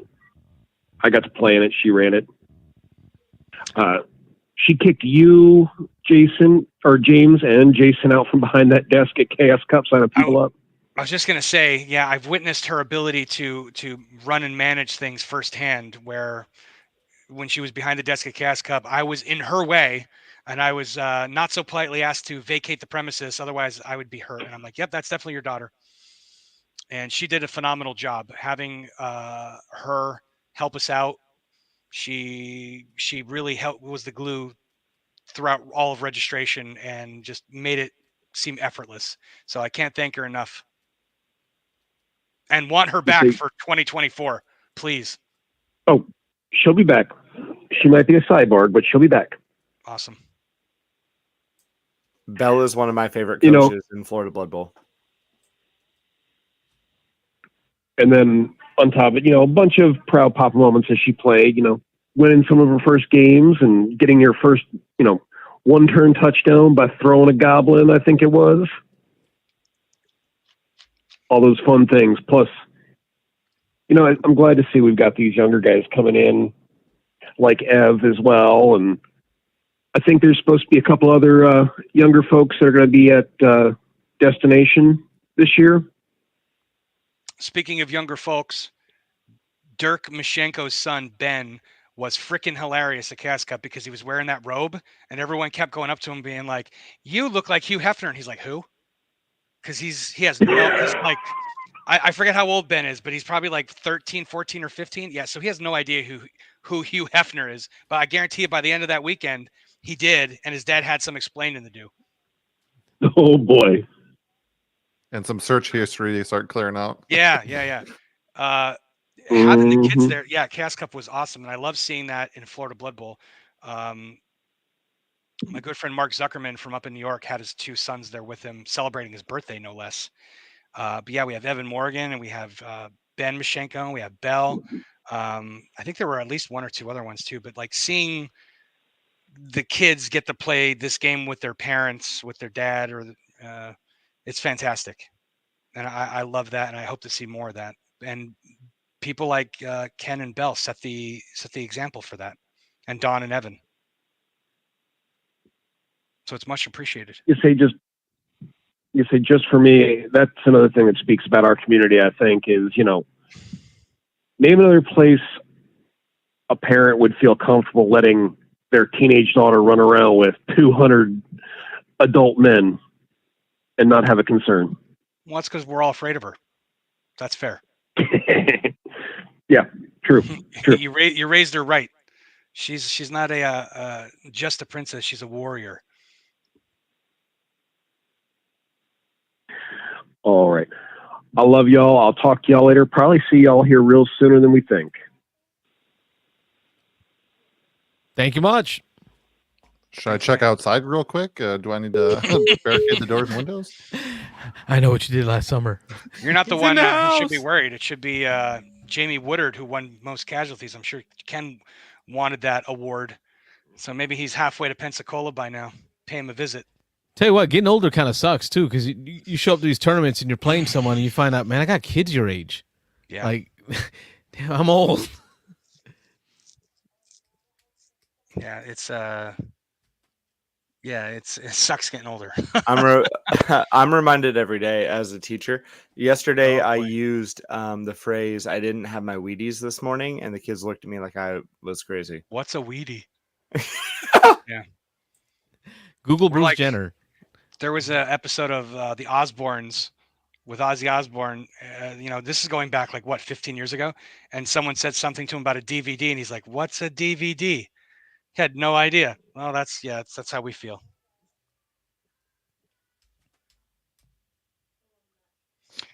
Even with some of these like movie classics, you're talking about Jim Carrey, The Grinch. I think that's 20 years old this year. I think that came out in 2003. So just little things like that just blow my mind that something like that can be that old. Robert Eddy says he's the old man in his group from North Carolina. Thankfully, we have our old man, and that's Mr. Pat Wynn. And Old Man Monkey. It's in his name. It's fair. It's a given for Old Man Monkey. Mm-hmm. Yeah, if anybody's looking for a team, I know Old Man Monkey and Pat are a team, and they are looking for a third coach. So I know Joe Hoffman was looking to possibly come out to New Orleans and was eyeballing that team. Walter's looking for a team. So, yeah, there's still some teams forming. Tell you what, I'm willing to leave Josh and Brad if I can Uh-oh. just get a ride. I just need a ride. Well, that didn't take much to bribe you. Ask grass or... He wants a ride and a bag full of Gas. candy, and you can have your way with him. All of the above. I just All need the to above. get there. I just want to get there. Not in that exact order. That's fair. Well, we made it to an hour and a half. We did. We did, yeah. And I was sweating. I'm like, oh, shit, how are we going to fill 2 hours? But I think an hour and a half is pretty good. Jason rattled all those winners off pretty quick. And I'm very happy that Chris and Brad had the time to jump on here with us and talk about a few things from Voodoo. We kind of got to go over, what's laying ahead for 2024. And some takeaways. I think we're going to move to Discord and put everything for Voodoo on there. That seems to be the best plan. Oh, we got joined by the thought he was going to Juggernaut. bed. You thought he was going to bed. Maybe this is just a dream. Maybe it's just fantasy. Before Mr. Wojcik says anything, let me just say that he brings up a very good thing, is that I think everybody knows. So Chaos Cup, the charity raffle, raised $6,000 for Wolfson Children's Hospital of Jacksonville, Florida, which is the most that Chaos Cup has ever earned for the charity raffle. And that would not have been possible were it not for Josh Wojcik of Josh Wojcik's painting studio and him donating his time and talent to painting up both of those Grebo Blood Bowl teams. And it was a lot, and it definitely paid off. So thank you, Josh, for all that you've done for Chaos Cup over the years, and especially this year. It means a lot. You're very welcome. I love to help anytime. I feel like if you can help doing what it is that you like to do, it's almost like a double bonus. So I'm always willing to help. I appreciate it. I like the suggestions for next year's Chaos Cup for the miniature painting competition thing. I don't know.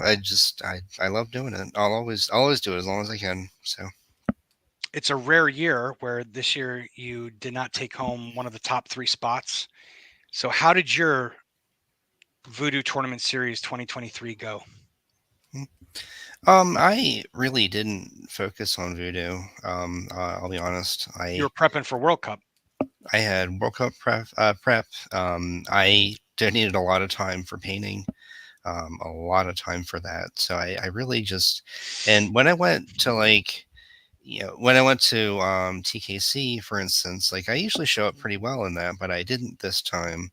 But really because we wanted to try for like the Stunny award thing. So I ended up taking a team that's less good, which is fine. That's kind of what we went with. But the rule set really wasn't too close to a World Cup. So I didn't see that as any kind of practice for like an orc team. So that's why I didn't take that. And I took that opportunity to be on the team with like Don Ramsey and Nick. And that was just fun. I love those guys. So I don't Team BGL is always a lot of fun. But no, it's been fun. I haven't made it to as many tournaments this year as I wanted to, and as many Voodoos, but pretty much because it was all World Cup prep or like trying to get some money for World Cup or something like that. So pretty much just what I was going through. I attended the tournaments I could. I definitely crashed Ken's Stunny Cup.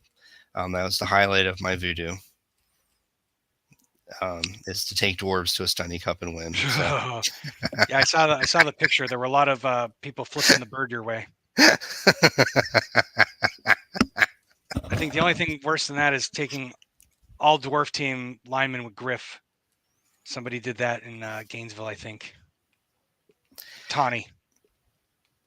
Just. Yeah. Well, I mean, I'm no stranger to that. Like when that first happened during the COVID thing and during like the COVID Chaos Cup, I think it was like 2020. I think. This is when that 2020 rule set first came out, and we weren't really sure about the impact of Griff and the others on there. And I ended up taking like dwarves with Griff, one runner and a bunch of linemen, and there was no skill negatives at that point. So it was like no star player tax. Yeah. So it was like 4 guard, 4 mighty blow dwarves, and then Griff, and like a reroll, and then his own personal reroll. Absolute ick. So I got really high placement on that one. But I did lose my first round to Drakenspear. So double 1 Griff happens. Well, don't sell yourself short. You did pretty well overall. Like Jason had said, Pat Wynn won the Ironman with 11 tournaments attended. Nelson came in second with 10. Ben with 9. Me with 9. Ken Parks with 9. Don with 9. Then you got the 8s, the crazy 8s, with Mr. Eric Nyberger, Josh Wojcik, and Nick Castavant. So you weren't that far behind with overall tournaments played for Voodoo for 2023. But yeah, there's always a lot going on. No, I know. I wasn't that far behind. At least this year, I'm going to a Moracle Cup, and that'll be in June. And that's going to be my international trip. So I'm not prepping for Greece or anything like that. And a Moracle is a 2-day adventure. I don't feel like I'm going to practice for it, but I don't need to spend the entire year thinking about what 9 rounds of Blood Bowl is going to look like. So, Who's on your team for a Moracle? I have. It's been a long day. Give me 1 minute. But I'm glad you brought up a Moracle, because even though it's not Voodoo and it's not a Florida Blood Bowl, it is the North American team event, which has been long gestating in Canada due to the ugly C word. Yeah, I'm glad it's top hat of America. Glad it's finally happening. And congratulations to those guys. They potentially have the potential to have the biggest tournament in North America. They expanded on their space. They can have more teams, more coaches, and if they fill that, I think they said they'd be at 260, give or take. So I wish them all the best of luck, and I hope they're able to pull that off, because bigger tournaments is good for everybody. More attendance means the game is growing, and that's what everybody's goal is to grow the game and get everybody playing Blood Bowl. And if they're able to do that, then it shows that they're doing it, and we're doing it. So Okay. I hope they pull it off. So I am Jeff Ridenauer is a Zoot Suit Jeff. Zoot Suit Jeff. Yep. Mm-hmm. Mike Kuhn. Okay. If here. He did really well at Cast Cup this year with Vampires. That's a good team already. Mm-hmm. A guy whose name kind of I'm not familiar with him. Kin to Canty. But he's basically like, here we go. Dukio, Duccio. He's from overseas. Okay. And basically when he goes by Barbosa on the as NEF name. But we were kind of put together. I entered as a mercenary like the last minute because I was afraid that I wasn't going to find a team when there was a cap. And then Ian just threw us all together. So I was like, cool, that sounds good. Sounds fun. Sometimes that's a good formula for success. Yeah, we'll see how it goes. It looks like I'm taking orcs. No, it looks like you're representing Florida. So you're going to go up there and do us proud in the Great White North. Man, that'd be nice. Like even with how well I did, so I didn't really show up. Like I always show well, but not like too well to some of the larger events like TKC and some other ones. I just didn't. But I did my Chaos Cup. I'm still pretty happy with, pretty proud with that. 3 wins and 3 draws. I like, and granted that doesn't, that many draws doesn't get you into the top 10, but for me, that's a value because I don't like having losses. I think sometimes you have those coaches that get like 4-1-2 and 4-1-1 instead of 3-3. I'm doing my math right? 4-1-1. Yeah. They're like 4-1-1 instead of 3-3 because they have like that one game where they lose and it puts them down to like whatever. And then on that table 80 or whatever it is, they meet somebody who maybe just squeaked out a little bit and came up. And now like the skill level is like this again for them for that match. But at a 3-3 with draws, like I never had that. It was always challenging, which I You're prefer. Deep in the meta, man. Ooh. Deep in the meta. I like that. Like for instance, like my first game was a 1-0 win against Wood Elves, and then my table didn't move. It was the exact same table round 2. I'm gonna stay right here. I know. Well, one thing I can say that I'm proud of you for, and that I was happy to see that you did it, was go out to Saul Nicely's Underworld Cup. How was that event for you? Oh, that was awesome. It looks like a great event every year. I'll tell you, one of the oldest running Blood Bowl events, and it was just an honor to be in it, and to be with it. And it's something like he runs out of his house and he's got food prepared for you, and there's all these coaches you just run around and talk to, and it's just so cool. It's a lot of fun. Yes, there's plenty of room. There's everything that's needed. Solomon will make you as like a what's the word? Like an induction, something like that. He'll make you taste this hot sauce. You're getting indoctrinated? Yeah. And you get like 1 drop of the hot sauce, and it's one of those like you taste it and it's like, yeah, okay, that's bad. And then it just grows and keeps getting more terrible until you want to like rip your your tongue out of your throat pretty much.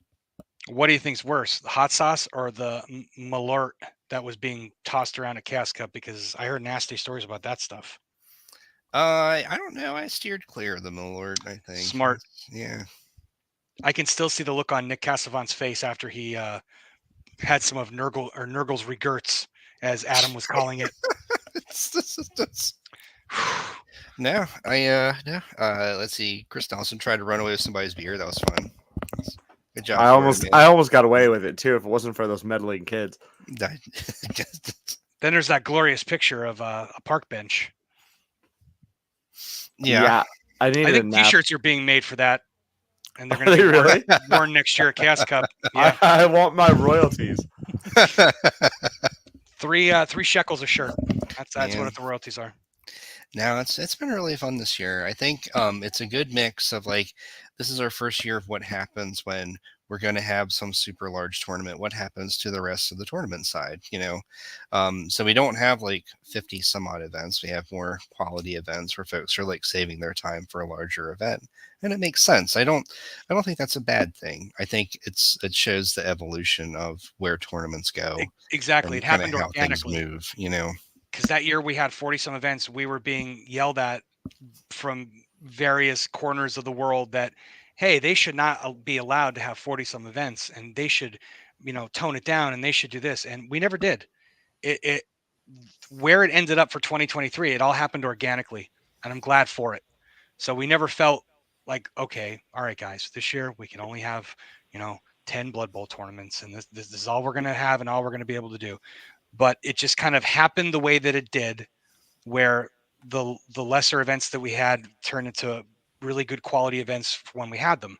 And next year could be the opposite. Next year we could have 30 plus events, maybe 50 plus events with all the other Voodoo tournament states, and they could all be awesome. Right. So I'm up for anything. So, and I want it to happen the way it's supposed to happen, not forced by anybody, trying to govern what we're doing. Right. Not like a rule that says like, you get one large and X amount here or there. Just let it happen the way it's going to happen. The Florida rule. My Knuffles Wild 4 tournament was a lot of fun this year. That was cool. We got a call coming in from one of the Voodoo states, Isaac from Atlanta, Georgia. I knew if we held out long enough, up? He'd join us, the Marquis of Peaches. Hey, that is right. That is right. Finally got the little one down, and it was just looking a little bit too Floridian here. So I thought I would, change it up a little bit, break up this that y'all got going on. How's everyone doing tonight? Wishing that I had some of your meat. That's how I'm doing. Shit's the bomb.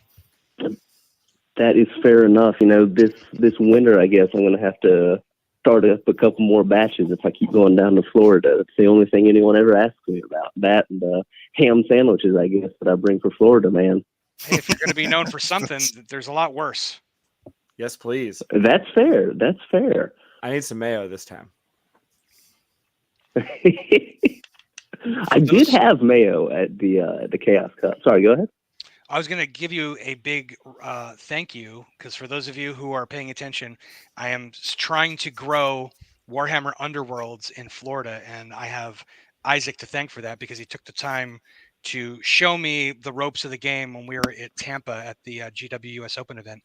So I'm very appreciative for you getting me started on this path, and every match that I've played and everybody that I've shown the game has absolutely loved it, and it started with you, so thank you.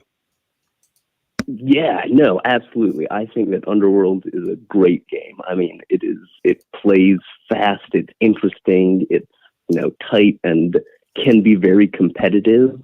Mm-hmm. And just the way that it, blends sort of that, basically board games, right? I've actually been able to get my wife playing it, and she bounced right off of Blood Bowl. I know, it's crazy.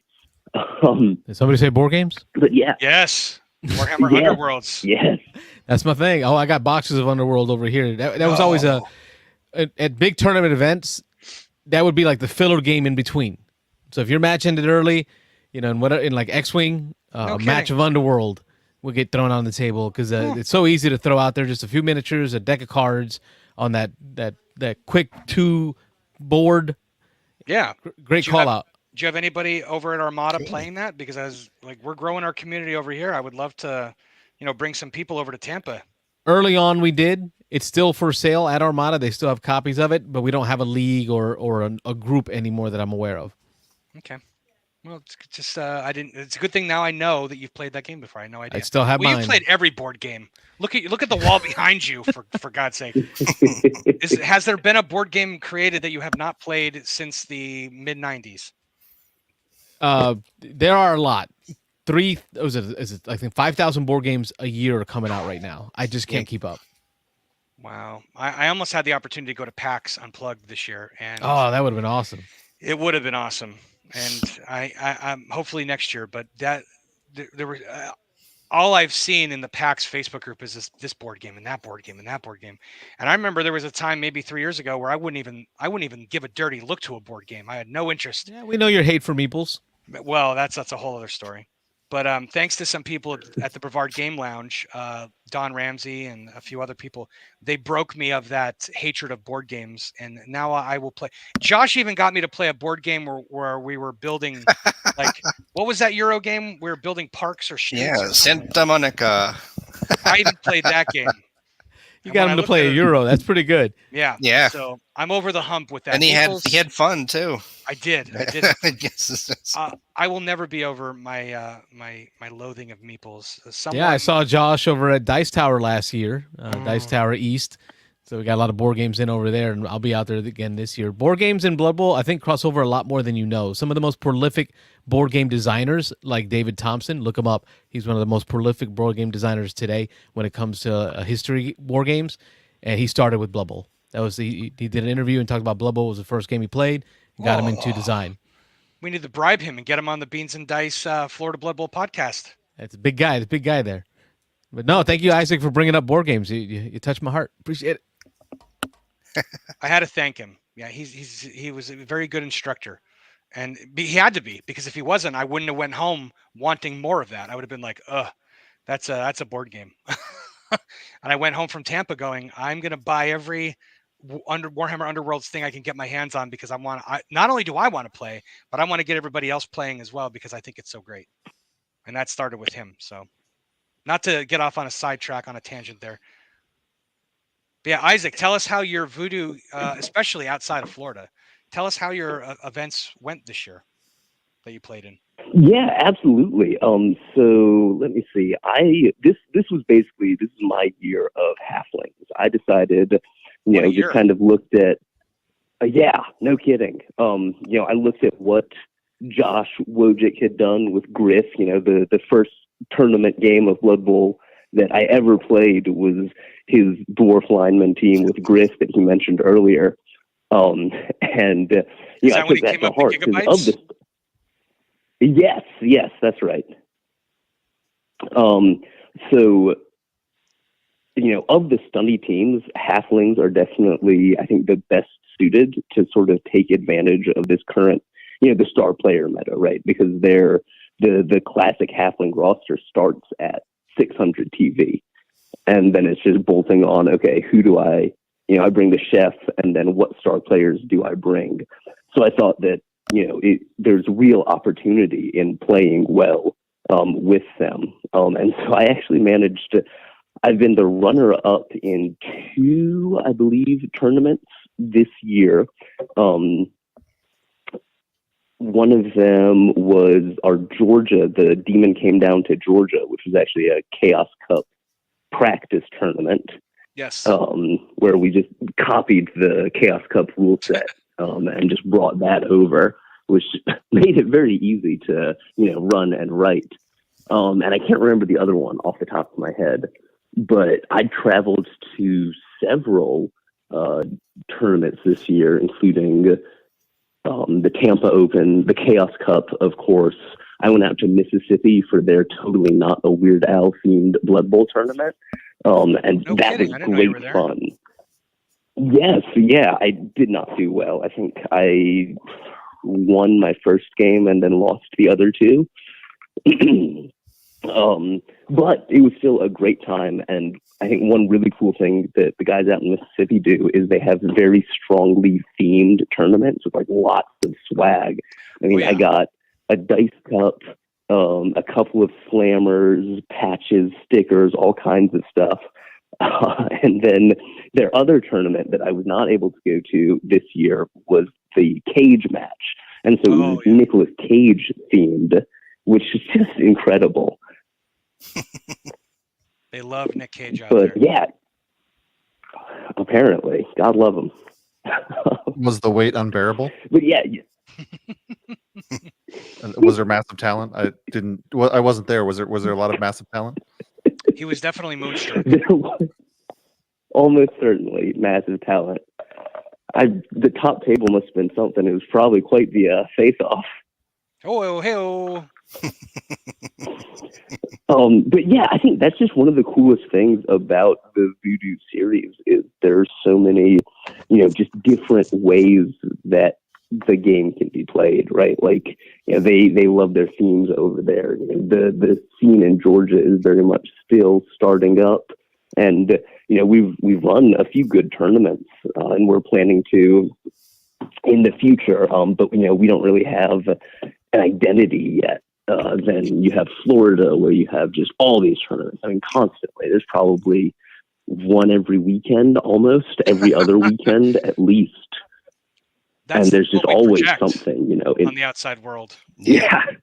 It's funny listening to somebody else talk about how they see Florida Blood Bowl. It makes me giggle. Yep. Nah, that's cool. Yeah, man, yeah, Isaac, I didn't know that was the first game of Blood Bowl tabletop you ever played. Goodness gracious. I'm glad you keep playing after facing dwarves and Griff. Like Yeah, no, it was definitely it was an experience. I lied actually in the comments. It wasn't my first ever tabletop game, but it was my first ever tournament game. I think I had played in like one short league at my local games workshop before. Gotcha. But I mean, it was mostly people that had never really played before, so it wasn't. I mean, it was a whole different step up playing that. Oh no, I gotcha. Yeah, I speaking of voodoo stuff, I had a lot of fun with my Knuckles Law 4 experiment. The multivariant thing went well. People had a lot of fun with it. I'm not sure if I do it again. If we're more focusing towards 11s, that's usually what I do.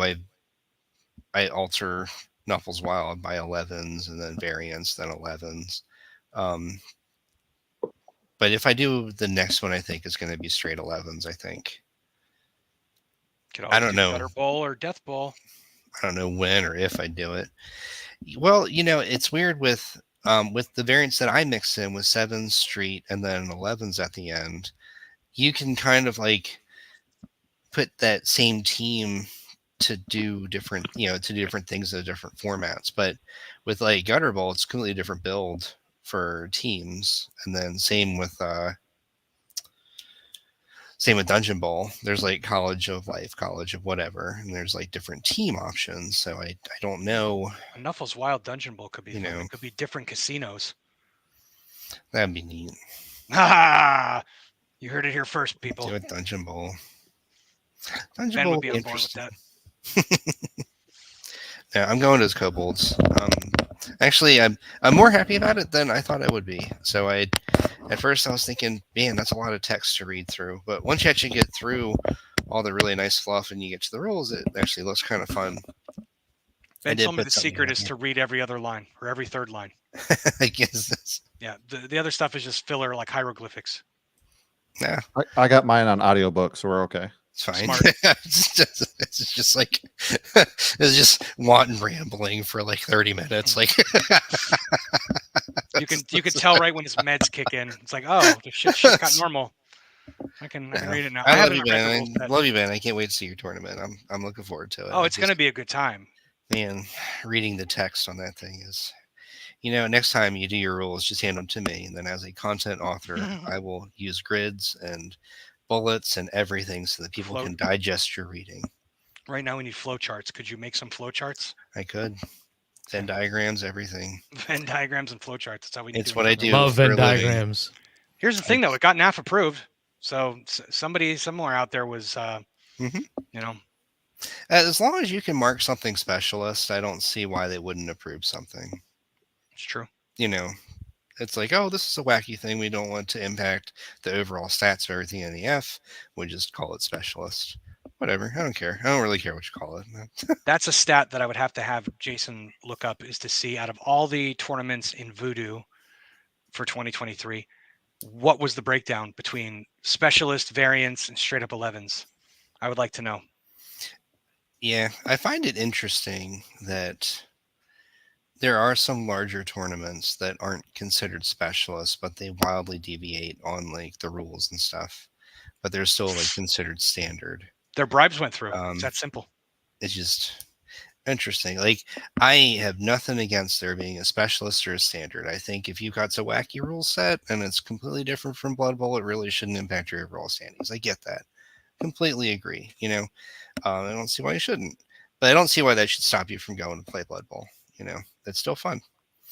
But I don't, that definition of what it is, it would be nice if that was not gray, I guess, is the best way to put it. The just to cut in, the specialist classification, it's all fine and good. I get it. It really hurt me this year. So I have this for a specialist. It really hurt me this year with my Chaos Dwarves. My Chaos Dwarf ranking went down quite a bit because of specialists. It's nobody's fault. It's my fault. What event was it that did it to you? The TKC and layover to Lustria.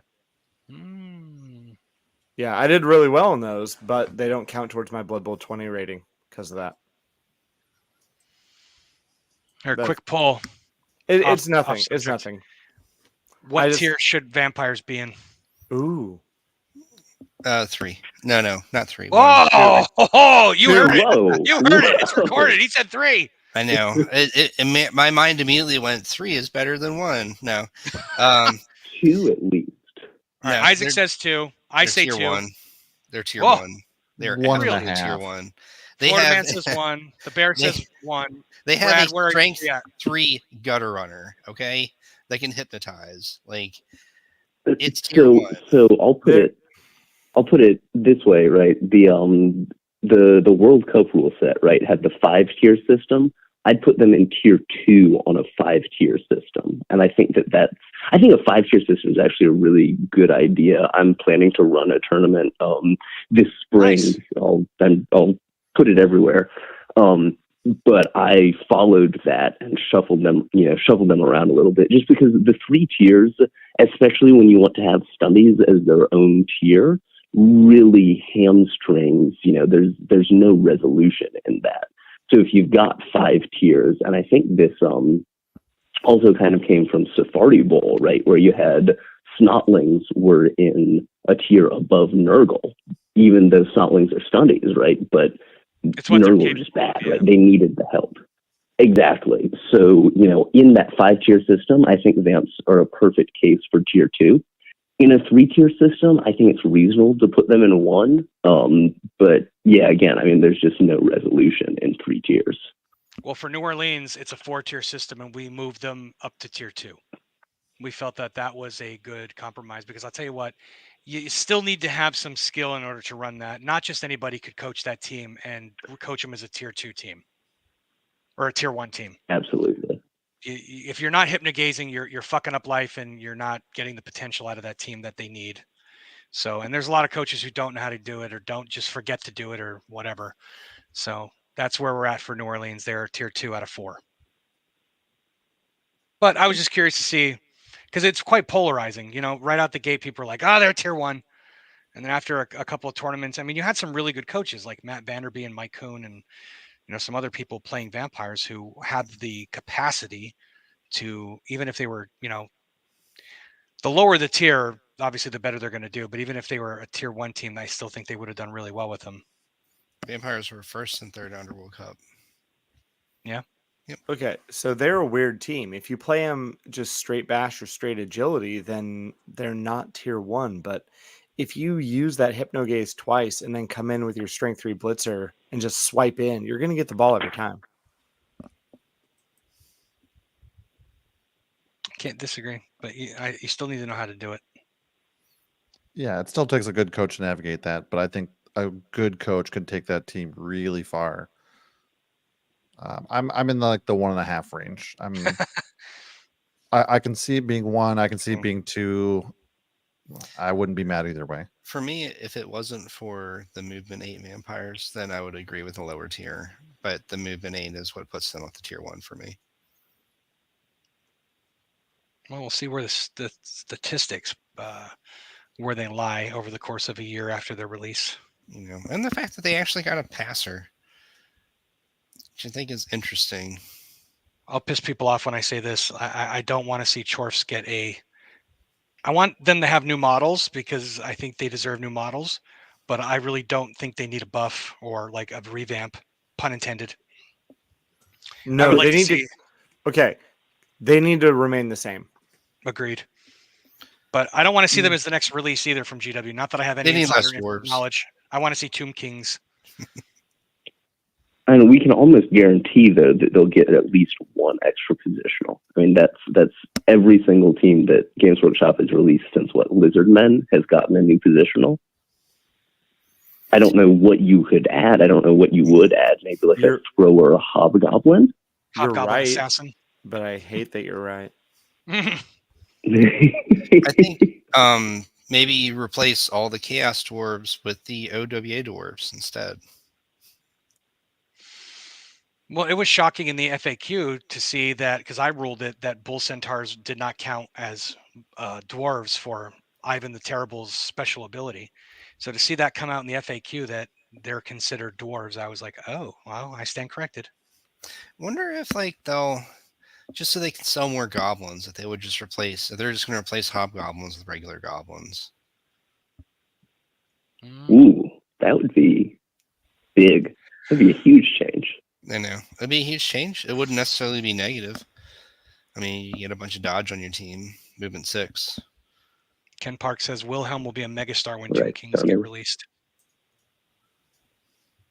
And maybe. I feel like Wilhelm's been on the... He's such a popular choice for teams. I feel like he's been on borderline megastar for a while. Wilhelm's good. I like him. Yeah, he's solid. I forgot to look to see... There was one coach at Chaos Cup who took Count Luthor, and I wanted to see how well he did with them. Luther von Dreckenberg. That's Yeah. good. That's one of my favorite 3rd edition models I have. I love the new model. It's...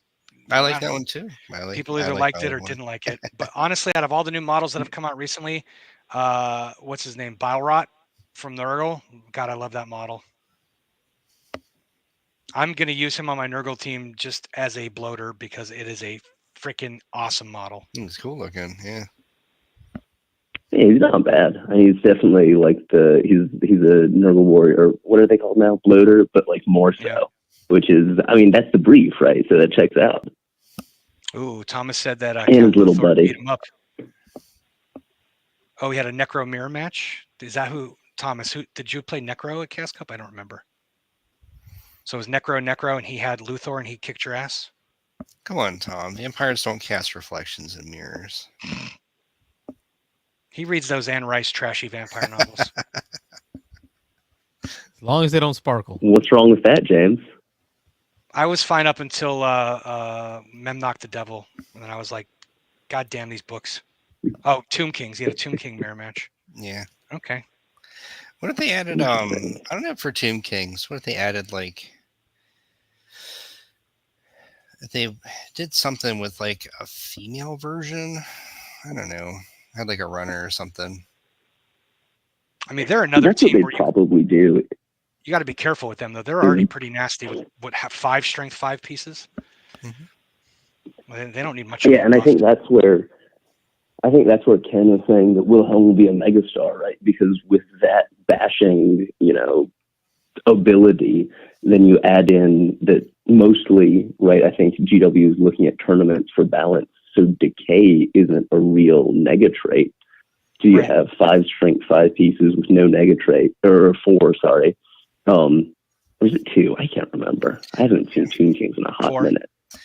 I know it was a lot. Yeah, so 4 strength 5, and then you give them Wilhelm, right? And so he can run and carry the ball, right? So, like I was using Griff or Morg on a halfling team. The team doesn't have a natural runner, so you just get a star in to do it. I think that's where Ken's coming from, and I think he's absolutely right. What if, like, on a 5-tier system, if you add, like, a megastar, it bumps up your tier for the lower tier teams? I guess that'd be the same as, like, having less skills. I don't know. Yeah, that's basically what the star player tax is doing, right? Because it's 2 skills each tier typically. So it's basically the same. It's just kind of whatever you want to call it at that point. Okay. Yeah, Carlos, another how way we to doing back on time? into it. We're good. We got Isaac on the line, so I'm not hanging up on him. No, God no, he's too handsome. Yeah. Hot I Atlanta, will. baby. Well, I'm glad we got some voodoo winners on the show, on the award ceremony here tonight. Oh, well, I guess the important thing to also let everybody know is that the new NAF pins are finishing production and they will be shipped overseas to us, and we should have them early 2024. So those will be available, and everybody who won an award will be getting one of the voodoo pins. And then I also have some certificates for people as well. Neat. You know, one of the things that I've really wanted to do, and I don't know when I'm going to do it, is back in the day, Old Man Monkey for his Three Kingdoms Challenge used to have a pub quiz. And I know some of the GW events for the US Open for the 40K stuff have had some pub quizzes, but I would love to do a Blood Bowl one with some Blood Bowl trivia. So I'm going to be working on that for 2024. And I don't know if I'll do it at Chaos Cup or probably TKC, because it's going to be, TKC is a little bit more laid back than Chaos Cup, but I think we're going to do some pub trivia. I think that'll be a lot of fun. Hell yeah. Sure. I don't know what I made was me really think of that. bummed. I had signed up for the Tampa Open trivia and it got canceled. Oh, did it really? I don't know what was up with that. It did, yeah. No, it's everybody's busy. There's so much stuff going on. It's sometimes it's a lot, and they squeeze a lot of stuff in there between the painting classes, which I mean, their painting classes are pretty legit. I would love to attend one or two. I just don't know how I'd ever make that happen. Next year's going to be a busy year between the GW US Open events, Gen Con, TKC, Chaos Cup, and just, you know, helping everybody else with what they need. It's going to be a busy year, but I'm looking forward to it already. Just let someone else run the Blood Bowl. Yeah, there you go, Mr. Pickles. It's all on you now. And you can get a sidekick of. He's not here to protest. That's right. He can't stick up for. He can't say no. No, I definitely think I want to bring. Well, Jason and I were talking about it. I would love to bring somebody in from outside of Florida to kind of work with the voodoo stuff to hype it up, keep suggestions, keep things kind of moving in a forward direction, an inclusive direction. Like it's important to me that every state is equally represented with a say, you know, with their events. And as much as I loved, because we've always done potlucks before for the Voodoo award ceremony, we would get together at Fort Nyberger when it was in Gainesville, and you know, being able to get together and play a draft. I think we did one year. I don't know. We did Death Bowl maybe for another. I don't know, but we did potluck and give out some awards. There may or may not have been a stripper. I don't know anything about that. So if you heard that from me, I don't know what you're talking about. Yeah. Signals definitely coming my way. So anyway, as much as it is fun doing that, I would love an opportunity. And I actually thought somebody had the idea. They're like, could you do the Voodoo Tournament Series Awards after Chaos Cup? Because everybody would be there. And I'm like, oh shit, I love that idea. But you kind of miss out on the rest of November and December as far as tournaments go. Like we already lost out on the Mississippi one, which we're going to include for next year. I mean, I suppose we can always include those events in those months for the following year and do it kind of like how Sean did, where he had his online league where he gave out an award. I kind of like that. I don't think it ate up too much. You know, I don't think it detracted anything away from Chaos Cup by allowing, you know, him to do that. And if we were to have a big tournament series awards thing where we keep it under, you know, half an hour, 20 minutes, I'm curious to see what people would think about that. But somebody else had the idea. I liked it. Yeah, maybe as long as it's after the Chaos first Cup day awards. of games. Oh, you know, what could be on Saturday night? Yeah, usually Saturday after That's 4 a rounds. great idea. People are tapping out. Yep. Except for the crazies who stick I around don't think and play. people are. I don't know that people are much more tapped out than, you know, if you do it Sunday night, that's just another 20 minutes when people are trying to catch flights or thinking about getting out of there already. Yeah, Saturday might not be a bad idea. Yeah, and just make Chaos Cup the first one for the new year. Well, we didn't include Chaos Cup isn't going to count, right? It's a major. Correct. We didn't include it for Voodoo. So it could technically be the end of the season and just do, like, I know Clay's Ancient City Barrel Bash is traditionally in November, and that was after Chaos Cup this year. You know, as long as that TO was okay with it. You know, I never want to step on anybody's toes or anything like that. Like the Mississippi guys are running their tournament, their team event tonight, and that's obviously going to be included for next year. But I mean, there's got to be a cutoff at some point. But to me, having everybody represented, so I think we would have the majority of the Voodoo states represented at Chaos Cup. I think that's important. That's true. All right. Well, it's been a pleasure, everybody. Everybody have a good night. All right. Yeah, man. Thanks for jumping on. Appreciate you. Thanks, Josh. Good night, Josh. And then there See you, were Josh.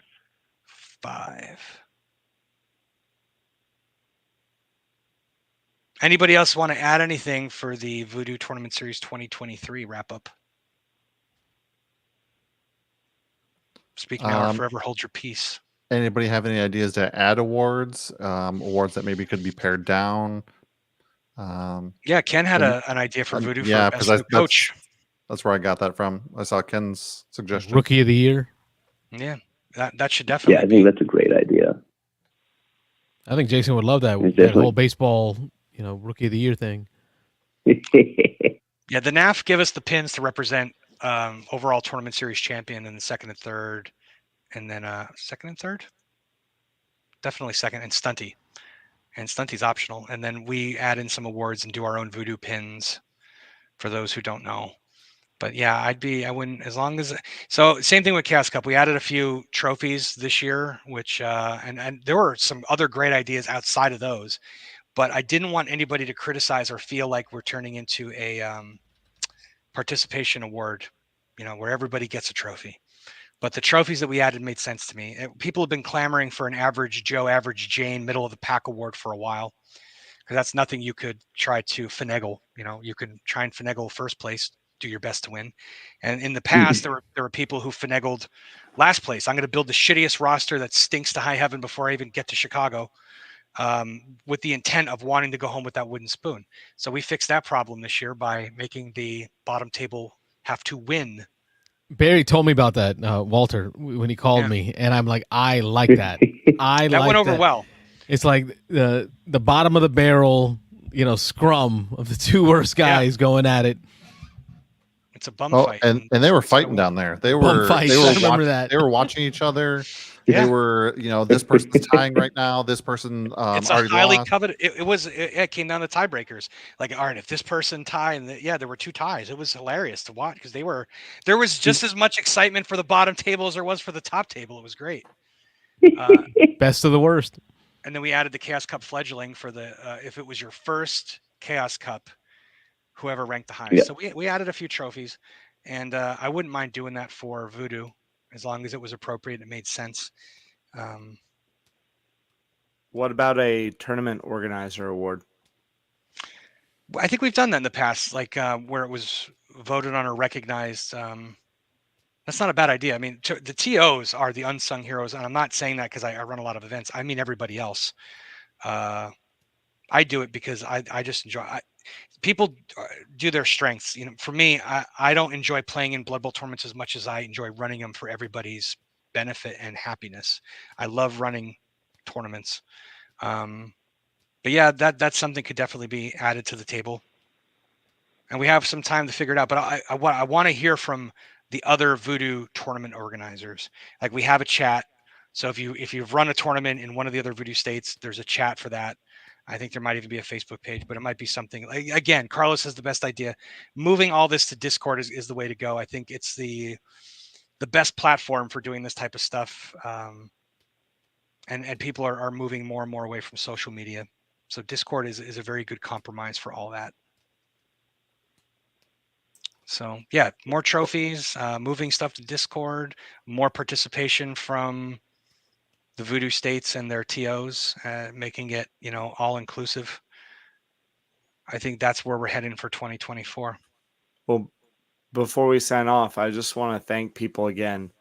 I want to thank Brad. I want to thank Matt Cole, Josh Wojcik, John Lackey, Old Man Monkey, who's always supported me, you, James, Jason York, the Beans and Dice podcast, everybody that makes Florida Blood Bowl what it is and why I keep coming back and playing. And thank you guys for the award, and thank you for being part of this. I love it. Well, congratulations on your win. No, thank you guys. Yeah, good stuff. Well said. Congrats, Florida man. And Isaac. I guess while we're throwing stuff out there, I just want to give another shout out to Zincha C. You know, we're talking about getting more participation in Voodoo, and Matt Perry is hosting Zincha C. I believe it's February 16th and 17th. So he's doing an 11s tournament, 3-round on the Saturday, and then he's doing a Dungeon Bowl tournament on the Sunday of that weekend. It was great fun last year. He, you know, gave out quite a few trophies, and it was just really nice to go out there and support, you know, a burgeoning tournament. Isaac, you got to send me the link to that. I'm looking for it and I can't find it anywhere. Just so I can make sure I get it. Absolutely. I think it's only on the NAF. He has not put it on Facebook. Yeah, I get that. Like I said, people don't like the social media. I think moving it to Discord and pointing people in that direction is going to be the way to go. Yeah, Robert. For sure. I did drop the link earlier in the chat here, but I can definitely. It's tough because the YouTube kind of blocks all these like links, so it is hard. It is hard to put it into like chats. Okay. Oh, gotcha.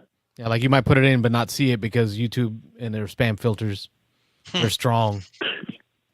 How dare they? Now, you don't want to know what comes up if we don't put on the spam filters. That's how I keep Florida Man out of my chat. That's fair. Yeah, you own it. Resemble that remark. Well, we wouldn't have a tournament series if it wasn't for all the coaches. So thanks to everybody who came on here tonight, to the winners, and to everybody who participated, to everybody who made the effort to get out of their comfort zone, get out of their FLGS, get out of their state, and go abroad and play Blood Bowl with a completely different group of people, make some new friends, learn some new skills. It's worth it. If you've ever been on the fence about, man, I don't know if I should, make that trip to Georgia, or if I should go to Tennessee, do it. You will not be sorry, unless you're John Alberto and you don't get any casualties or wins, and you have to long drive back from Smoky Mountain Bowl. Did I say that out loud? I thought I was just thinking it. Sorry. Yeah, no, seriously. Even John, having a bad event, still had a great time and went back the following year and kicked ass. So make sure do it. You're going to be happy that you did. It's totally worth it. Carlos, thank you for the Beans and Dice podcast for hosting the Voodoo Tournament Series Award Ceremony 2023. We truly appreciate you and having such a great community asset that we can work with. Like you said, we do what we do best, right? This is what I do best. Is the show, the call-in, the running and the engineering of it. So I'm glad to participate in the way that I can with what I got going on. We had baby number 5 last month, so it has been busy the last couple years. So 2 under 2 is not easy, but I am glad I get to continue to participate with the Florida Blood Bowl League, with the group, with the community. I'm glad to help. And if you're into board games like I am, Thursday nights, every Thursday night, 9 p.m., we take phone calls to talk to you about what board games you have been playing. I know Robert Eddy has watched and commented on the live board game show as we've talked. Many faces that I've seen on the comments have that crossover, that Blood Bowl and board game crossover. So we can be glad to have you on Thursday nights. James, thanks for putting it all together. Yeah, my pleasure. Wrap it up. Close them out. Gentlemen, thank you all so much for participating. Those of you who are here on the show, and those of you who phoned in, and those of you who participated and followed along in the chat, it is greatly appreciated, and you are all very much loved and respected in the Blood Bowl community. We look forward to seeing you at our next event, which is going to be shortly. Thank you all. Have a good Christmas. Have a good holiday season. Have a good New Year's. Have a good Hanukkah. Have a good Kwanzaa. Enjoy your time with your family so that you can make time for your Blood Bowl family. We'll see y'all soon. Thank you. Stay safe. Good night, everybody.